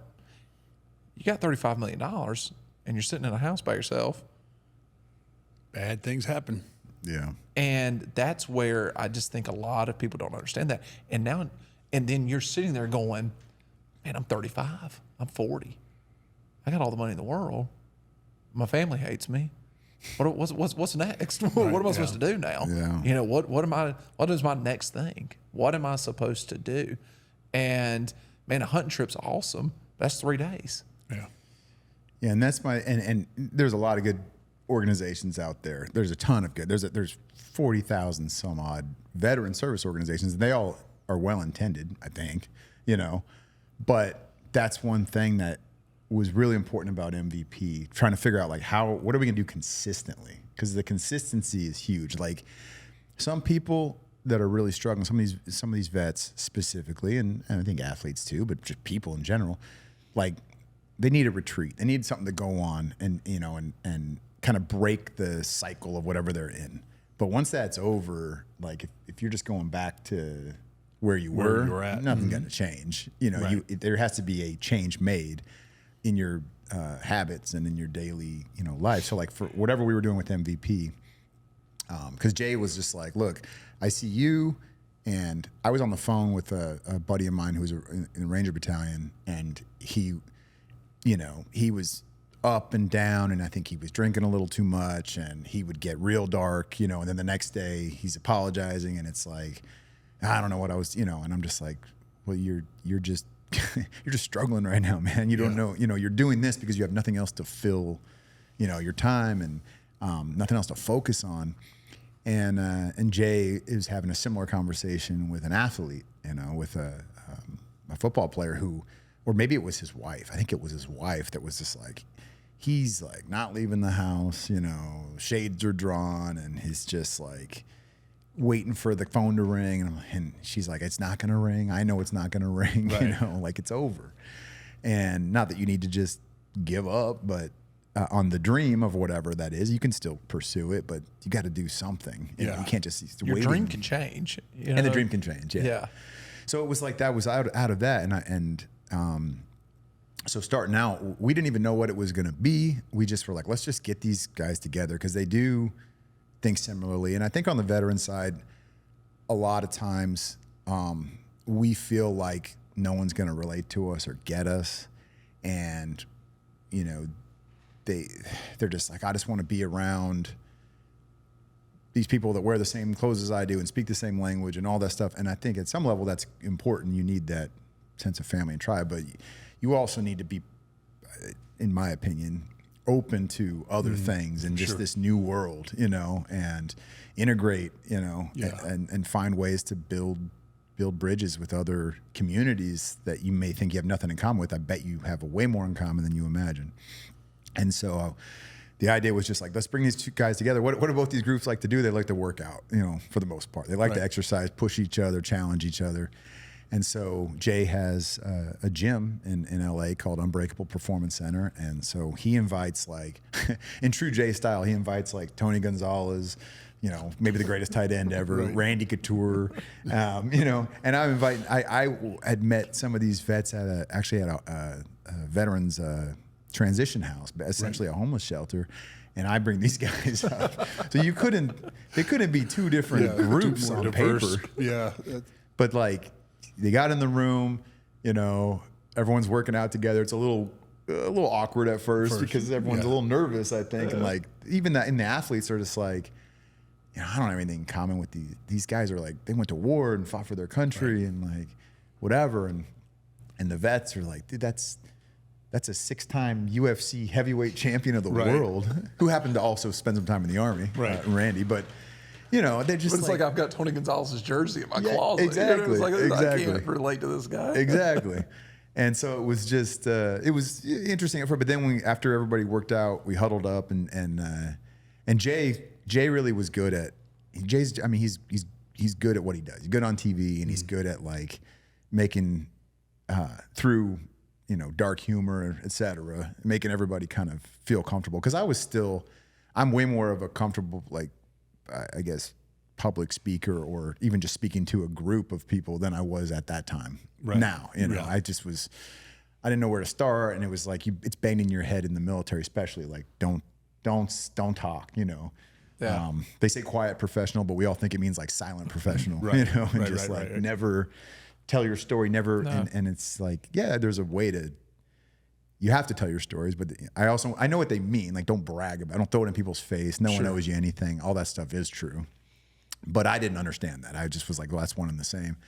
So I would never really open up about anything and all that. And then you hear somebody like, you know, Tony Gonzalez talk about when he left the game, even though he knew he was going to be a first ballot Hall of Famer. The dude's, you know, ultra handsome, right into acting and hosting and, you know, beautiful family, like everything's perfect, right? And he was like, I was a mess, you know, and I didn't know what was wrong. I couldn't put my finger on it. I just assumed it couldn't be that. Like I knew I wasn't going to play forever, you know, but you do. Yeah. But you think you do. Yeah. Yeah. And he said he was on vacation. His wife was like, we need to go on a vacation because something's not right. And so they went to, I think they went to Spain and they're out at dinner and he's like, I just broke down crying because it just like hit me of what it was, you know? And she was just like, you know, what's wrong? She thought he's going to leave her, you know? Right. And he's just like, it just hit me what was been bothering me. And it's like, I will never be great again, you know? Right. Like I've peaked and that's it. And then Randy starts talking about, that his dream was to be an Olympian, to wrestle in the Olympics, and it never happened. So he feels like a failure. We're just like, what are you talking about? Greatest MMA fighters ever. Exactly. Captain America. But then like they do that so they kind of get things rolling, and then all the vets, you know, are feeling like, well, if he feels like that, like that means everybody feels like that, you know, at some level, in some way, and like that's crazy. And so it's totally normal for me to feel all these things, but you know, I don't have to let them dictate my future or control me or like that doesn't. I should have nothing to be ashamed of, you know. I don't feel this shame of like I didn't do everything I could overseas because none of us did, especially some of those guys. And you know, I think of these kids that join the infantry and spend however long, you know, and they're just back to back deployments from 17 years old maybe to whatever, 25, just pick a number. And there's going to be situations where you second guess something you did and somebody didn't come home and you just blame yourself, you know, and you blame, and it's just like, whew. And the one thing the military doesn't do great is handle that situation. Yeah, that's a huge burden for someone to think that, And it's not fair and it's not true. It's just like, how many times did you make a choice though that saved people or whatever? We're never going to think about that. We're just only going to think about that one time maybe, you know, where it's just like, like if I could just have that back. And of course it's not life and death, but every athlete has. Oh yeah. If I hadn't thrown that interception, we'd have won this. Yeah. Or what? Yeah. Exactly. So it's like that kind of, if you can just relate it in that way, and it's never comparing the battlefield to the ball field. It's not the same thing. Sure. And everybody understands the stakes are different, but those choices we make in life, you know, it is the same, and no one's going to live a perfect record, you know, like we're just not, like it's just not going to happen. And so that's how it started. And then it was like, well, let's come back next week. And it just became like a weekly thing in LA. And then now we've got 8 official chapters. We're starting to do stuff in Austin, which is great. Good. And, you know, there's vets everywhere, but it's nice. It makes more sense for us to start at least in places where there's a lot of athletes, you know, and Austin has a lot of them. Right. Even though there's only one, you know, I guess, top level pro sports team being the Austin FC and the MLS. There's a lot of minor league teams, but beyond that, guys that played at UT and other places, they come back here, you know, and people that didn't, people. Gosh, I could name Your 6. neighborhood. Yeah, my neighborhood. Yeah. I mean, I got Arakpo, Charles. Yeah. I mean, you know, Jamal Charles, Michael Huff, all those guys are. Have you ever seen that speech, the Mark Henry speech in the ring? I'm sure you have. That Mark Henry speech in the ring. Oh, it's awesome. Where When he gets was- emotional. Yeah, when and he then he was- snaps out of it and just. I was going to bring that up too. That I watched that, and I started like, because I felt everything he was feeling. He didn't have to say a word. It was just, you could see, and I could relate to it as a veteran, not even as an athlete, of just like, I'm hanging it up, and it's time, but I don't want to. you know, no. part of me doesn't want to, but I'm also just so grateful. And it was all these things, It range was- of emotions. It was one of the greatest in-ring promos ever because it did. It played with your emotions, and then you know it was. And a it was real. It was real, but it was a swerve. But it was. I meant to when he was in here earlier. I meant to do that, but I know exactly what you're talking You could about. use it for promo in that episode. I mean, honestly, like Yeah. it is. Oh man, it's so that thing. Because I'd met him, I think only once before that, and I saw that, and I was like, oh, I know this guy, you know. And now I've got to spend a little bit of time with him, you know, and it just helped me understand someone that's just larger than life, literally, and Yeah, no doubt. and figuratively. But it's just like, wow, you know, when you see those kind of things, it just really hits home, feels personal. Do you, I mean, you know a lot of folks that are in other professional sports. Do you think that pro wrestling is one of the hardest ones when it comes to transitioning?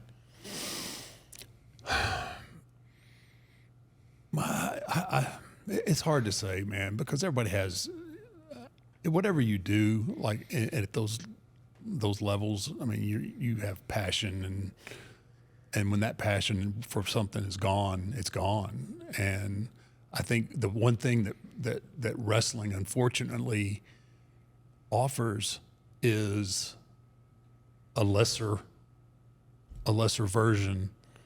Like I had my run with WWE, and it gets to a point where I can't perform at the level of WWE, but I can go to Pikeville, Kentucky for some independent small town promotion. I can be the big fish in a very small barrel kind of thing, and you end up going years and years on living off of the equity that you built up, where I don't think in other major sports event, like, you know, there's only the NFL, there's only Major League Baseball, there's only the NBA.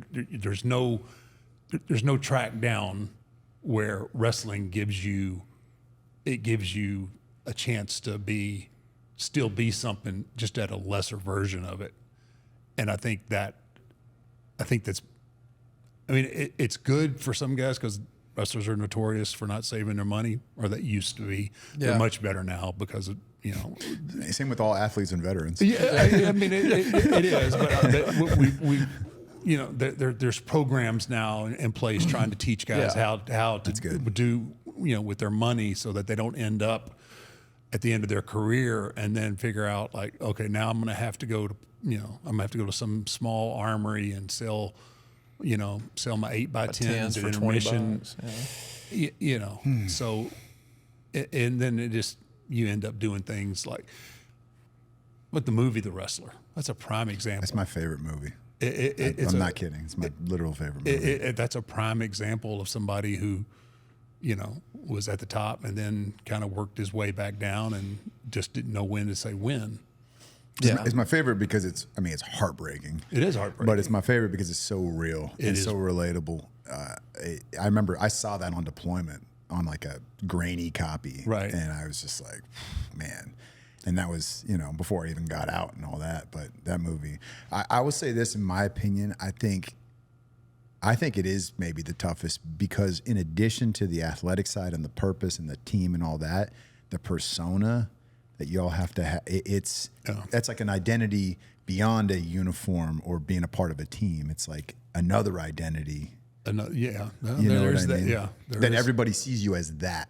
Period. Right. Like they don't see the person as. Yeah, we see it a lot of times just because. I mean, even if Mark will talk about hunting or posting something like that or whatever, and it's like, that's what Mark Calloway likes to do. And if Mark Calloway talks about something that he enjoys, a lot of times there's comments of like, "You've ruined the Mark Calloway? You've ruined the." Well, it's like you've ruined the Undertaker. And it's like you ruined my childhood.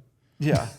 One say you are my childhood. The next one said you just ruined my childhood because I talked about elk hunting for 20 minutes. Yeah, that's hilarious. And it's like it's so that's difficult. Their problem, but and that's where a lot of times it's difficult, right? Because like maybe in this setting right here, Mark wants to talk about things that Mark Calloway likes to talk about: shooting guns, the military, UT football, whatever. Yeah. And helps me keep my sanity. Yeah. But there's also a lot of times where he'll sit here and go, okay, he goes, is Nate like a wrestling fan or something? I was like, it's okay if he's not. We can sit here and have a conversation with Nate without it being a wrestling fan, because the thing is, I think there's sometimes in the back of his mind that people want the Undertaker. And it's like, let's show him Mark Calloway a little bit. And that's tough, right? Because in professional wrestling, and I'm going to mention my boy Rick, but if Ric Flair shows up, people are expecting something out of Ric Flair, right? Right. And if he can't just be there. Yeah. He can't just exist. If Mark shows up to a group of people, he kind of has to be the Undertaker's a lot of times. We're slowly conditioning them to the new version of the Undertaker, the Mark Calloway version of the Undertaker. Yeah. Overtaker. It's the it's a slow process of trying to condition people, and I think they're kind of starting to figure it out. Like the hat and coat is gone, and this is where we're at now, and. But that's what is tough about professional wrestlers. Yeah, you've got this bigger than life this personality, this persona and this identity that we see on television and in the ring. Yeah. And it's like that might not necessarily be who they truly and really are. That's just the anymore. Yeah. That's the character that they're.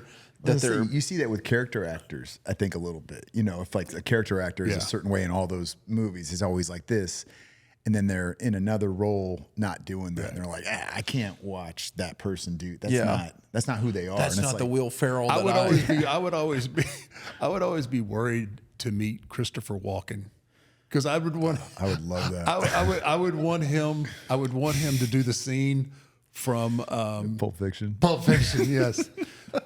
So I carried this uncomfortable piece of metal up my ass. That's pretty good. That's actually really good. Oh, he loves his impersonations. I don't know if I would be able to control myself. I was like, man, will you take my watch and stick it up your ass? Please. Just give me that. Just give me that scene. That's all I want. Just tell me you stuck it up your ass. But yeah, that makes a lot of sense. Yeah, and I think that's where, for professional wrestlers, it is so much more difficult. I think it's so much more difficult because of that. I agree, and I can't relate. I've never been one, but I think. And I think also just even whenever you transition out of like being maybe a professional baseball player or a football player or something, a lot of times if you've got kids, maybe they're playing baseball and you can help coach. You can still be doing those things, right? Like, when you're a professional wrestler and you come home and you decide to, hang up the boots, there's no other thing that like you've been doing the last 30 years. Now I'm going to go teach my kid that. Like, you're trying to teach your kid not to do that. I have to go home and teach my daughter collar and elbow hook up. That's how you grab it. Grab it like this. Yeah, like you can't. Yes. If you got a daughter, there's value in that. Oh my gosh. Yeah. She's something else. But, yeah. But that's where it's difficult, and I think that's where for those professional wrestlers it is so much more difficult because of that. And then on top of it, I mean, every sport has injuries, and in the military, the same thing. We're all beat up and everything else, but with professional wrestling, I think the injuries are just on a whole nother scale too. That makes it much more difficult too when you decide to hang it up. Yeah, the long-term effects. I don't think that even though we have much better health care now and treated, and we have doctors, I don't think they'll have careers, 30-year careers, just one, due to the things that they do now athletically. Like the guys today are like video games. Like the things that they do in the ring, Right. like I couldn't even imagine, and they do them. It's crazy. Super athletes. It's ridiculous how athletic they are, but they rely on that athleticism a little too much, and then they keep raising the, they pushing the envelope or raising the bar. Like, okay, well, I did a double flip off the top rope onto the floor. Now they've seen that. Now I'm going to have to do a triple backflip. It just exponentially raises the risk level. I wonder if it helps though, them knowing that they have that health care. Like, like I think about, your era in wrestling kind of laid that, like made sure that happened for these people. Just like with vets, the guys that fought in Vietnam, they came back, got spat on, treated awfully, but they fought hard for like what we have in the VA now, and which isn't perfect, but it's better, Yeah. So I wonder, I don't know. Maybe, because it's night and day. The way the athletes are treated today compared to the way when I came in, it's, I'd like to think that, I had part to do with that, because it is. I'm sure you did.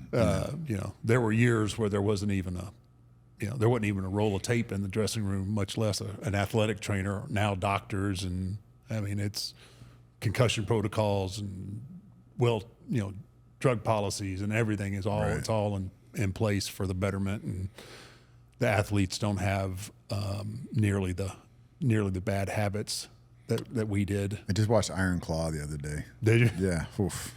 I didn't know what it was about. I didn't know that story. No, it's now I do. Tragic. It is a tragic story. Yeah. Wild. Yeah.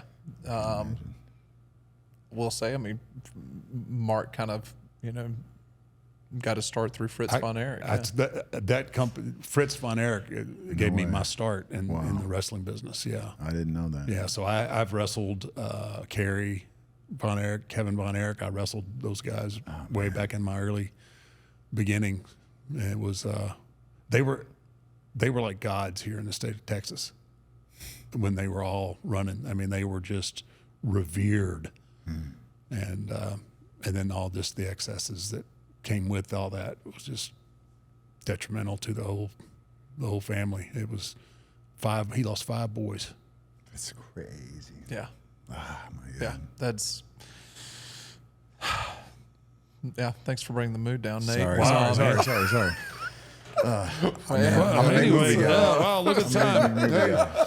Well, wait. Let me talk about the MVP movie, which is also heavy. There's a really good movie. It's also, it's not as, that movie was that was very dark, very, that was wild to see.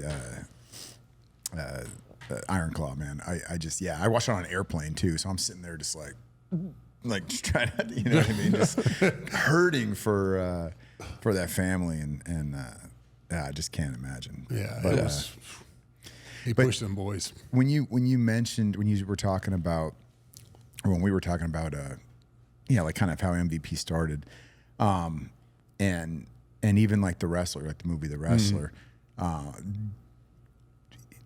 I was always, I was interested in doing the storytelling thing when I was 19. Like that's why I moved up to LA, and I just didn't know where to start, and I wasn't really that committed to it and into it, but it never really went away. And watching The Wrestler on deployment and some other movies where it's just like, that was another thing, was like, all right, one day you should go back to this and try this again, because it's important to me. So after football was over and we were doing, we're doing stuff with the organization, with the charity MVP, merging vets and players, if I didn't say that earlier. When COVID hit, we had to stop operating in the gym, at least for a while, right. And it was tough. Like now we're doing huddles on Zoom. We call them MVP huddles. And we're doing them via Zoom, which is not the same. Not being in person's hard. But I had been working on telling that story about how MVP started. And my good friend, Garrett Jones, who is from Wales, and he served in the UK military. Was helping me kind of write the first couple drafts because I'd never written anything before. I didn't know what I was doing, and then I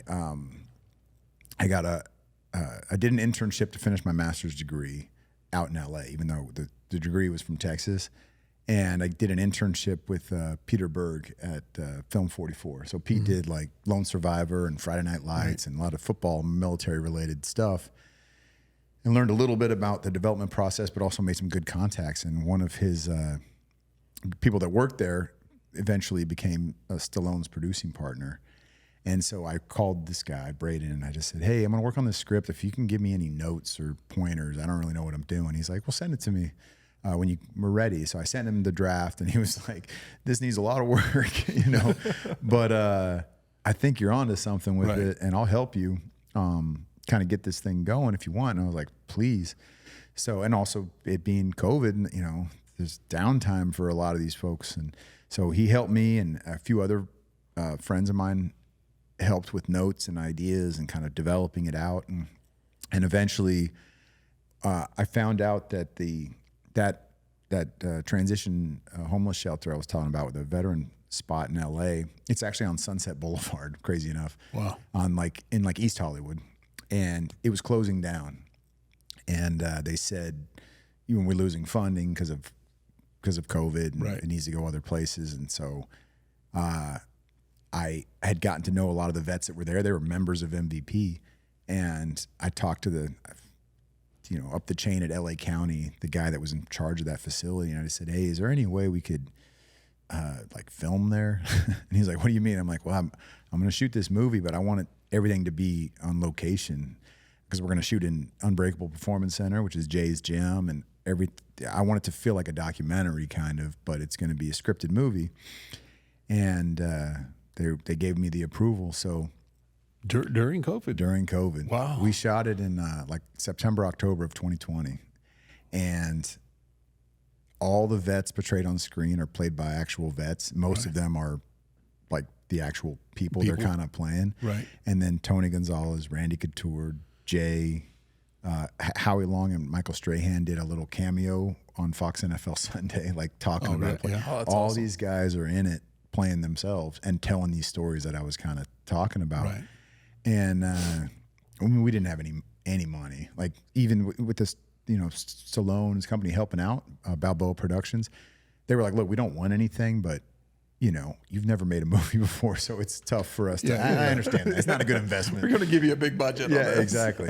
So I, scraped together what I could from people that just appreciated MVP and wanted to help out, and they were very gracious and like, hey, if there's a return, great. If not, don't worry about it. And we just shot this thing in the middle of COVID in LA, and it was like in front of and behind the camera, mostly vets, and a good amount of athletes too.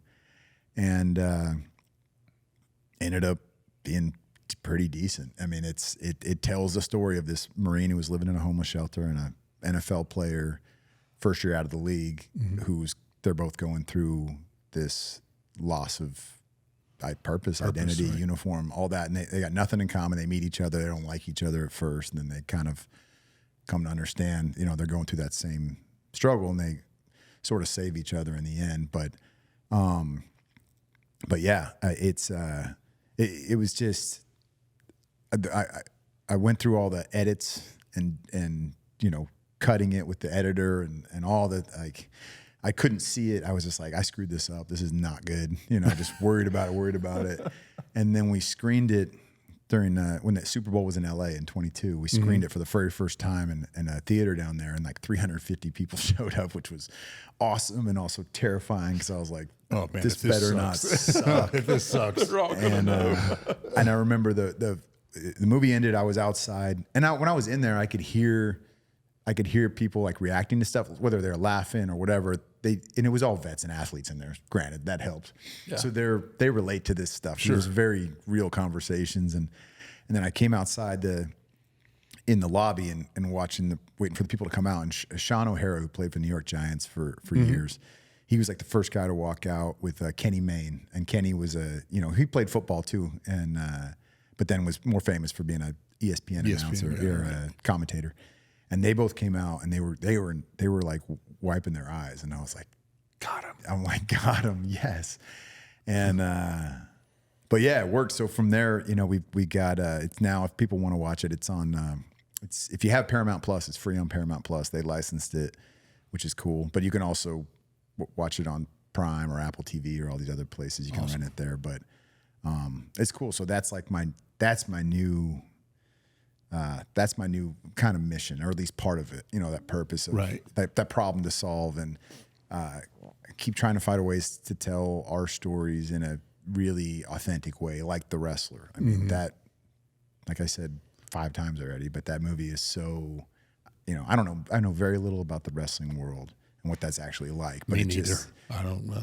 It just, I faked it for all those years. So it was fake. No, just my part. Oh, just your part. Just my everybody else is real. Everything was real. So do you plan? Are you going to do? Do you think you're going to do more film projects? Yeah. In that, I'm trying. It's definitely challenging. I've produced a couple more that weren't like that, as far as like the content and something being real personal and related, but I want to do more of those. But coming up is the 80th anniversary of D-Day. Thank you for the T-shirt. I can't wait to sport that out there. But I'm heading out there. We're still trying to figure out who's paying for it, or how we're gonna. We can get ourselves there and figure out some of it, but you know, we'll figure that part out later. Shooting stuff, we're just going, and it'll come. I feel like that's the way. It always does. It kind of seems like that's the way it's worked for you. Is you just go and it'll happen. It'll happen. Yeah, Right. I think that. I believe that. But it's the 80th anniversary, and it's the last year.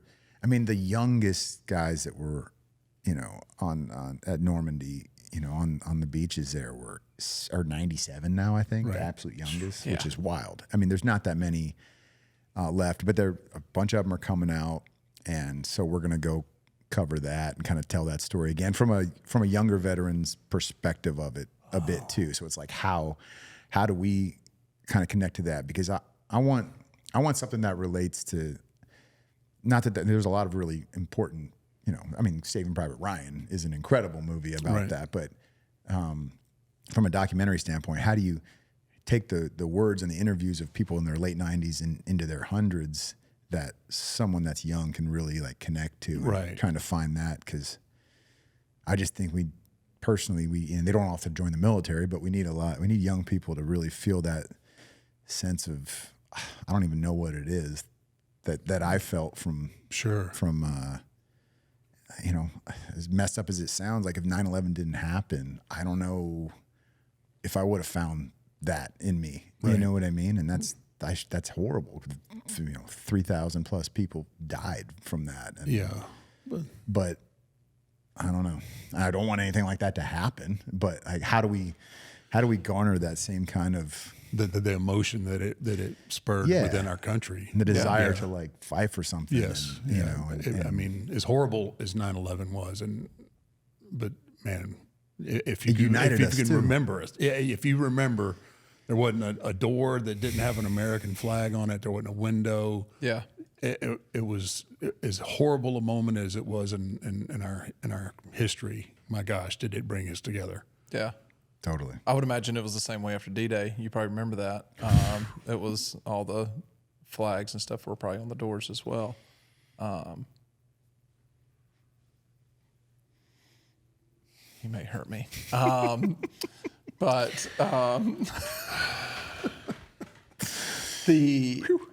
for us, I know that Nine Line, we're the Greatest Generation Foundation is, you know, we're supporting those guys to, I mean, how many folks are going over there? I know that American Airlines is chartering a plane to take them over there. I think it's over 200 World War II vets, and I don't know how many actually are still alive that fought on the beaches. I don't think it's that many.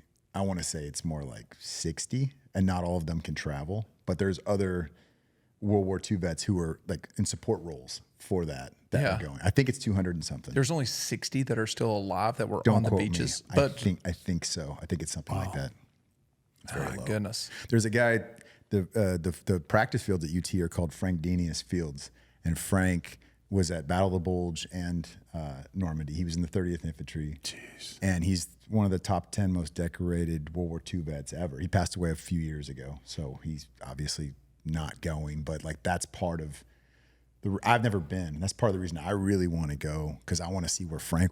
I want to walk those steps, you know. And obviously, it's not going to be the same. But like, just he was amazing. He would go to every practice, every game, and he would never.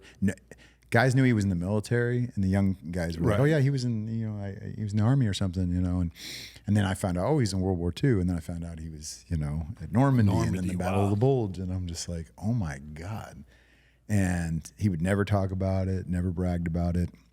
A friend of mine, Tim Kolzak, you know about the Veterans Project? Have you ever seen that? Yeah. Yeah, he does like these incredible black and white photos of veterans. He's done Tim Kennedy's story and countless others. And he did Frank's story not long before he passed. And I read that article, and Frank opened up to him, you know, because there was another younger vet sitting there talking to him. Right. And it was just incredible, the story, and it was so relatable. So like that's kind of the aim for this, you know, is like how can we find a way to relate these stories also to, you know, the greatest generation to the youngest generation now. And I don't know. I think that's why it's so important. And your goal very is important. Your goal is to go there, sit down, have these interviews with the folks that are going to be there. So, yes, starting out, I mean, we're going to get what we can there. Okay. And we're going to get interviews with, for instance, Charles Norman Shea. This guy, Native American, grew up in Maine, was at D-Day. And then like 7 years ago, he moved back to the States, obviously, and was on a reservation for a long time. And like 7 years ago or so, his wife passed away, and he ended up moving to Normandy. So this family out there is from France. They have an incredible story in their own right, because this woman's grandparents were living there, and her grandmother was killed with her, I guess her mom's sibling was in, the womb, and her grandfather had buried a bunch of like British soldiers out there and all this stuff, and they just are so grateful for the people that fought to preserve their freedom, right? Wow. And so she had met Charles. She'd met so many of these vets, and he was just like not sure what he was going to do and where to go. And she was like, "Just come live here." So he lives in Normandy now. Yeah, he's 90. He turns 100 like next month or something. Holy crap, Man. And so like his story alone is incredible. His story could be the whole thing, but we're gonna be with him and interview him and meet others and interview some of them. But then the plan is to like we can come back to the States and finish what we need to do. Yeah. Because it's just too much. You can't cram that whole thing into a week. No. But I think it's essential to me to get that stuff there, and like those people coming together. Those however many, it'll be 200 or so of these World War II vets that are. Man. Oh my gosh, yeah. I've never been, and I don't even want to know. I feel like I don't want to research it too much. I want to learn as I'm there. You know what I mean? And kind of, I want to have a plan, of course, but like, I think that's how, if I was watching something, how I'd want to kind of learn about this thing. I want someone to be uncovering and discovering as they go, and not so sure about what they're going to cover. And, there's always going to be a new story or something different. One trail's one door's gonna open another door to another door. And then story. Do you know Florent Groberg? Oh yeah, yeah. You've met Flo, haven't you? I met him at the National Medal of Honor Society. Exactly. So Flo's awesome, and he was born in France, lived there till he was 13, and then his family immigrated to the United States. Well, he's the commissioner for the I'm going to say this wrong, but I think it's the National Battle Monuments Commission, I believe. He's a current commissioner. And so he'll be like heading a lot of the proceedings over there and some of the events and dinners and things like that. And so I talked to Flo about what we're doing, and he's just like, we'll figure it out. He's like, just get here and we'll, Just get here, we'll figure it out. We'll figure it out. Yeah, Flo's a good guy. So he's a great guy. Yeah. He comes and hangs out with us at the Army-Navy game a lot of times. Yeah. He's the best. We got to link up this year, DC. I don't know if I'm going to go to DC, man. No? I love it when it's in Philly. DC Philly's great. Philly's great. I agree. Yeah, Philly's a lot of fun. Been trying to get the big man to come up to the game. I got a trade invitation in a couple of years. Like, Well, it's not, the game's not in DC. It's like an hour away. I know, it's a formerly FedEx FedEx Field. Field, It's or not at even the- called anything yet. Oh, They lost the sponsorship from FedEx. And FedEx. It's just called Field. It's Field. It's going to be at the field. It's like their like a name. pickup There was a game. Washington football team there for a season, and it's like now their field is just the football field. The football field. Yeah, field. Yeah, but no, that I'm really excited about that project and what you guys are doing, and also about what you're doing just post your career, and when it comes to the military and the football, I feel like you're doing exactly what. So it's kind of funny, like what you tried to do before you ever joined the Army, you're Right. actually now doing, right? Yeah. It's still all those things, all those like childhood or younger sort of dreams. I just feel like, I think a lot of people think they age out of it, or I'm too old now, or they're worried about, I don't know, being the older guy in the classroom or whatever that is. And I tend to think that way sometimes. really, Yeah. I just think you're doing yourself a disservice because you're obviously capable, especially someone that's done something like you've done at the highest level and what you've achieved. Like you could just transfer that energy to Yeah, but when you're something else. your friends call you Paw. Fuck your friends. I do. I try to. Sorry, but like, He's horrible. Do you feel like, I mean, in all seriousness, do you feel like in the locker room sometimes that you're just the old man and you're just trying to like, these kids aren't going to listen to me, or you don't want to feel like the old, back in my day. I don't want to be the crusty old timer. Yeah. Right. Like, and the product has changed. The product has evolved. It's different. but you built it. But I know, and there's still a lot of the principles of the things that I did that I know will work now, but you can't. I will steal this line from Triple H. You can't put the toothpaste back in the tube, right? So they've gone to a point now where I feel like they need to pull in the reins just a little bit, but you can't. But although there's a lot of the principles that I think would still apply, and if you look at the guys that are on top, you still see a lot of that stuff. Yeah. Gunther for one, Roman, all those guys. But anyway, so you don't want to go in there going, well, when I was back in my day. That's the biggest thing. Like, I hate to say it. Back in my day, we did it this way, and we did. So I just try to, if somebody comes to me and asks me or picks my brain, then I'll give them my thoughts. But I'm hesitant to go and grab somebody and say, come here. But Like I used to do. I used to do it all the time. I would. But I think you've got to remember when you were 21, like where you were probably looking at someone that you looked up to, and you're like, man, I just really wish I could pick their brain, but I'm scared to walk up to them. I think those guys are probably in the same boat where they see you and they're like, man, so I would encourage you, to maybe. I think if I was around more often, Yeah. I would do it, because then they would have to be held accountable. Like, I gave you an hour of my time to sit here, and then you did absolutely nothing that I said. Just don't waste my time. If that's the way you want to do it, that's fine. But I'll get there, I'm sure. It's just a matter of, hell, I just came to grips with everything a couple weeks ago. I was about to say. So That's so cool. You were talking a minute ago. I was like, your own story may be a story. You probably wouldn't want to do that on yourself, but the people and the connections that you're making. You have a really interesting life story that not a lot of people can relate to. Just a matter of, I'm still blown away, because I remember I went to South Africa. I went to South Africa when I was 21 years old to go wrestle, but I knew when I got there, somebody was picking me up. I knew I had a hotel, and I knew that I was going to get paid. I was going to get paid once eventually, hopefully. Back in those days, you may not get paid, but some of the things that you have done at 23, getting on an airplane and going into, Chad and Sudan, like those are not the most pleasant places in the world, and then for it all, what's, in the Green Berets, and then playing for Texas, for Christ's sake.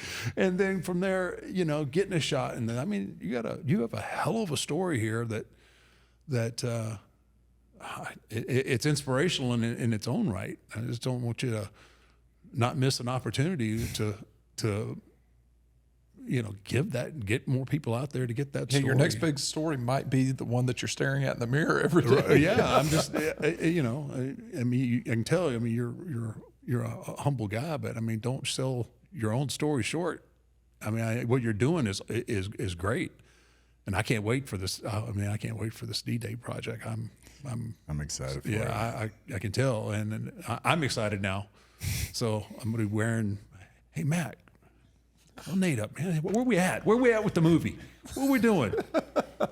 Is this thing coming out? Are we invited? We got to get, now we want to be invited to the premiere or whatever you're going to do. We got to make sure that happens. We'll put him up at the front so he's blocking everybody. If you think it's going to be bad, put me up front in my head and block everything out. He can block the screen. But no, what you're doing, and, I will say, Mark, these past few episodes we've had guests on that it's really kind of made us feel like I think I got to do more in my life. I believe you do. I was nice. He was owed that. I was you were like, owed that. I feel pretty, hey man, this podcast is starting to do something, starting to take off. No, this means nothing compared to what some of these guys are doing with their life. What Nate's been done with his life, what Tim's done with his life. Like, oh my gosh. I think you need to go realize your full potential. I can get somebody to sit in that chair. I think you need to go out. I think you need, you might need to go to Gaza. I need to go to where? Gaza? Yeah. No. What? Not at all. There's a lot of bad stuff going on over there. There is, and that's why I'm not going. Yeah. I'm completely okay with sitting in Savannah. My pool, I can't get the water clear.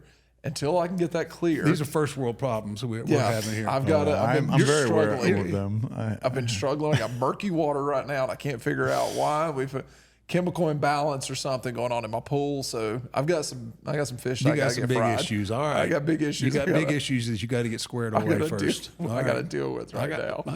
All right. But I will say, if we're not motivated after these last 2 weeks, then there's not. I've got to talk about this real quick. The last time Nate and I saw each other. Do you remember the last time we saw each other? Careful now. In Vegas at the How about Absinthe? that show? How about that show? Absinthe? Is that what it's called? Yes. Dude, that was crazy. At what show? It's called Absinthe. Yes. Yeah. So I convinced. It's outside Caesars. Yep. I convinced all these guys. I was like, Tyler is like hanging out with Nate and a couple other people. I went and smoked some cigars with some other guys or whatever. And I was like, Tyler's like, we all want to go to that show you're talking about, Matt. And I was like, okay. Had you been before? That was like my fourth time going. So Makes sense. It's the greatest show I've ever been to in my life. It's really cool. And they all show up and they're like, what is this? What is this? I was like, guys, I can't explain it. It's in a circus tent outside of Caesar's Palace. And Nate, is it not the greatest show you've ever gone to? It's very good. It's very funny. The performers, like, the great actors are, hilarious. Like the little bits, but then just the like Cirque du Soleil-esque elements of it are really, really incredible. It's inside of a circus tent, and the stage is what the size of this podcast. Two of these rugs. Yeah, it's not big. Yeah, and and it's the wildest, craziest stuff that they're doing on this little circle of a stage. But so funny at the same time. Like funny. How did you stagger onto this? I got a girl at Caesars. Easy, that's, pump the brakes, brother. She's not my wife. Okay. She's a host. Okay. She's a host at Caesars. Still questions. Yeah, she's a host at Caesars. And I was there with the NHL league or something like that for licensing. So I was there. The National Hockey League? Yeah. Okay. Yeah. Okay. That one. Okay. So we're the the NHL. NHL league. I don't know what it stands the for. NHL, and they were doing licensing for apparel. I'm with one of the big guys that is like an owner of the Savannah Ghost Pirates, the ECHL. He was like, hey, let's all go to this show that I've heard about. I'm like, cool. This girl, she gets us, the tickets and everything. Go to it. Fell in love with it. I was like, this is amazing. So now every time I go back to Vegas, I always try to convince, especially like SHOT Show and all that stuff, like, hey, we all got to go to this. And all the guys at SHOT Show, they're like, I just want to go to the bar and like hit on hookers and stuff. And I'm like, guys, If you're hitting on hookers, you're doing something wrong. yeah. I failed again. I failed again. I'm a failure. You're not understanding how this works. Yes, I don't think you understand. So, and I'm the guy that's like, let's go get let's go to this steakhouse that's off the strip. Let's go do this. Let's I'm go. more into that too. Yeah. That is. Let's go eat bacon. Yeah. Oh gosh, man. Homestead, The Homestead. right there by the cigar shop. So what? So how big is the venue? It's a good size. 200 people in there, maybe? No, more than that. More You than throw that. those two? Yeah. Probably 500. There's no way there's 500 Yeah, people in think there. of how many rows there are. There was a good 15 rows, right? I'm not good with math. And I it's think- called yeah, absinthe? Absinthe. I'd say closer to 5. I Yeah. think It's in a circle tent, and Maybe 2, maybe the try. stage is in the middle, and then there's like another little stage to the side, and it's not. You're not far away. You're No, in. there's not a you're bad right up seat. on it, There's right? no bad You're seat. right up Yeah. on it. It's the seat wise, you're probably 20 rows at the most. Between the last row I don't and even the think, stage. yeah, I think there's less Yeah. rows. Yeah. You don't want to be And- right up front though, because there is a splash zone. Like Yes, there was some. but it changes every Oh, show really? changes. Oh, I It's didn't know not that. the same show, so that's why I've gone 4 times and I've seen 4 different shows. That's cool. And Wow. it's the best acrobats you've ever seen. The chicks on the sticks. That's what they were Chicks called. on sticks. Chicks on sticks. Now that's a movie. And those chicks were on these sticks, and these things, just bounced back and forth, and they're going back, and there's 4 of them, and they're coming back and forth, and these jugglers are like throwing things up to them and everything else, and they're coming and grabbing each other, and there's like a dude in the middle that's doing acrobats and everything. It is the wildest thing you'll ever experience just sitting there. It feels like you're in the Moulin Rouge movie or something. Really? Like it's just like a with Monty cool- Python, Yeah, like right. elements to it. It was It's cool. a comedy show. I wasn't along with- expecting much, knowing Matt. Well, that's you know what I mean? yeah. And it was. I feel you. I he feel you there. exceeded every expectation. There was no was- expectation, so it had to be. It had exceeded. to be But good, it's right? very good. It was really weird because you've got like me, Nate, Tyler, dude from Snake Farm, Kevin, and yeah. then I can't remember the other guy's name that was there. But like Nate and Tyler, special operations guys and stuff. And there's like these 5 dudes walking into this circus tent with a bunch of, Vegas bachelorette parties and everything else and all that stuff in this weird setup, in this weird environment. And here we are sitting in the middle of all of it. Just, that was Yeah, fun. enamored though, like Yeah. into it. It was. Yeah. I was just like, this is crazy. Yeah. And WrestleMania is going to be in Vegas next year now, too. It's gonna be a disaster. The Super Bowl was great. Was it? I thought it was going to be a mess. I'm like the traffic, all these the craziness. It worked. Like it was like things were just convenient and easy. And I was like, I bet it'll be here a lot now. Like the Super Bowl anyway. WrestleMania, but man, Super Bowls. Is that at Reliant too? Is that the? Yeah, it's gonna be at Reliant. Yeah. Or the Allegiant. Allegiant, sorry. Yeah. Allegiant, sorry. Yeah. I know what you meant. Yeah. Yeah. Don't want them to. Whoops. My bad. Yeah. If you say something incorrect on this podcast, It will be. Everybody will know. Everybody's gonna know. And yeah, they wrestling will- fans are fun. Yeah, wrestling fans are fun. Crucify you. They will. They'll crucify us. Oh my gosh. But no, man. Nate, I appreciate your time, man. Dude, And thank you for are- having me. No, Awesome. I'm excited. I hope this project comes to fruition because I'm excited It about will. it. It'll find a way. It has to. It will because it has to. There Yeah. you go. You know. We definitely need to bring you back during football season too, and Yeah. Down. talk some college football when that kicks off. We'll see where we're at midseason record wise. Oh, is that? Oh, sounds like a typical Texas fan. Oh, fair weather. No. We I'm talk down. about our schedule. We play Michigan. I'm down anytime. I'm not talking about your schedule. He's like, I will check mid-season, see how well we're for doing. 3-3. Now, I'm like, if they're doing bad, I'm not going to show up. I'm not going to show my face. No. Yeah. All of a sudden, the UT helmet turns That into an UT Oklahoma. helmet ain't going anywhere. I can promise you that. It will Yeah, not. that UT helmet, it's going to have a Gamecock helmet replacing it. Yeah, I doubt that. I doubt that seriously. Unless your head's in it and removed. That's good. Oh man. Well, Nate, thanks for coming by. I want to thank Happy Dad for supporting us and keeping us Very nice good. and loose. I mean, you went through I that. recommend the fruit punch. fruit I've punch only had Happy Dad. one of one, but it was delicious. Yeah, the fruit punch is good. He's so stingy with the product placement. too. it's you can have as many as you want, buddy. All right. I'll load up the Jeep. There you go. Happy Dad. Appreciate y'all. First Form, Wiley X, Ridge Wallets, Magic Mind, all the great folks that are supporting what we're doing. We appreciate y'all. And Nate, we appreciate you. Thank you, Matt. Thank you for your Thank you, service. And thank you for what you continue to do to bring light to our vets. And like I said, I can't wait to see this project, man. I'm excited. I'm Thank you. juiced. Me too. Me too. All right. Thanks for having me, you guys. I really Oh, means a please lot. come back and see us, man. Yeah, man. This is good stuff. Thanks, brother.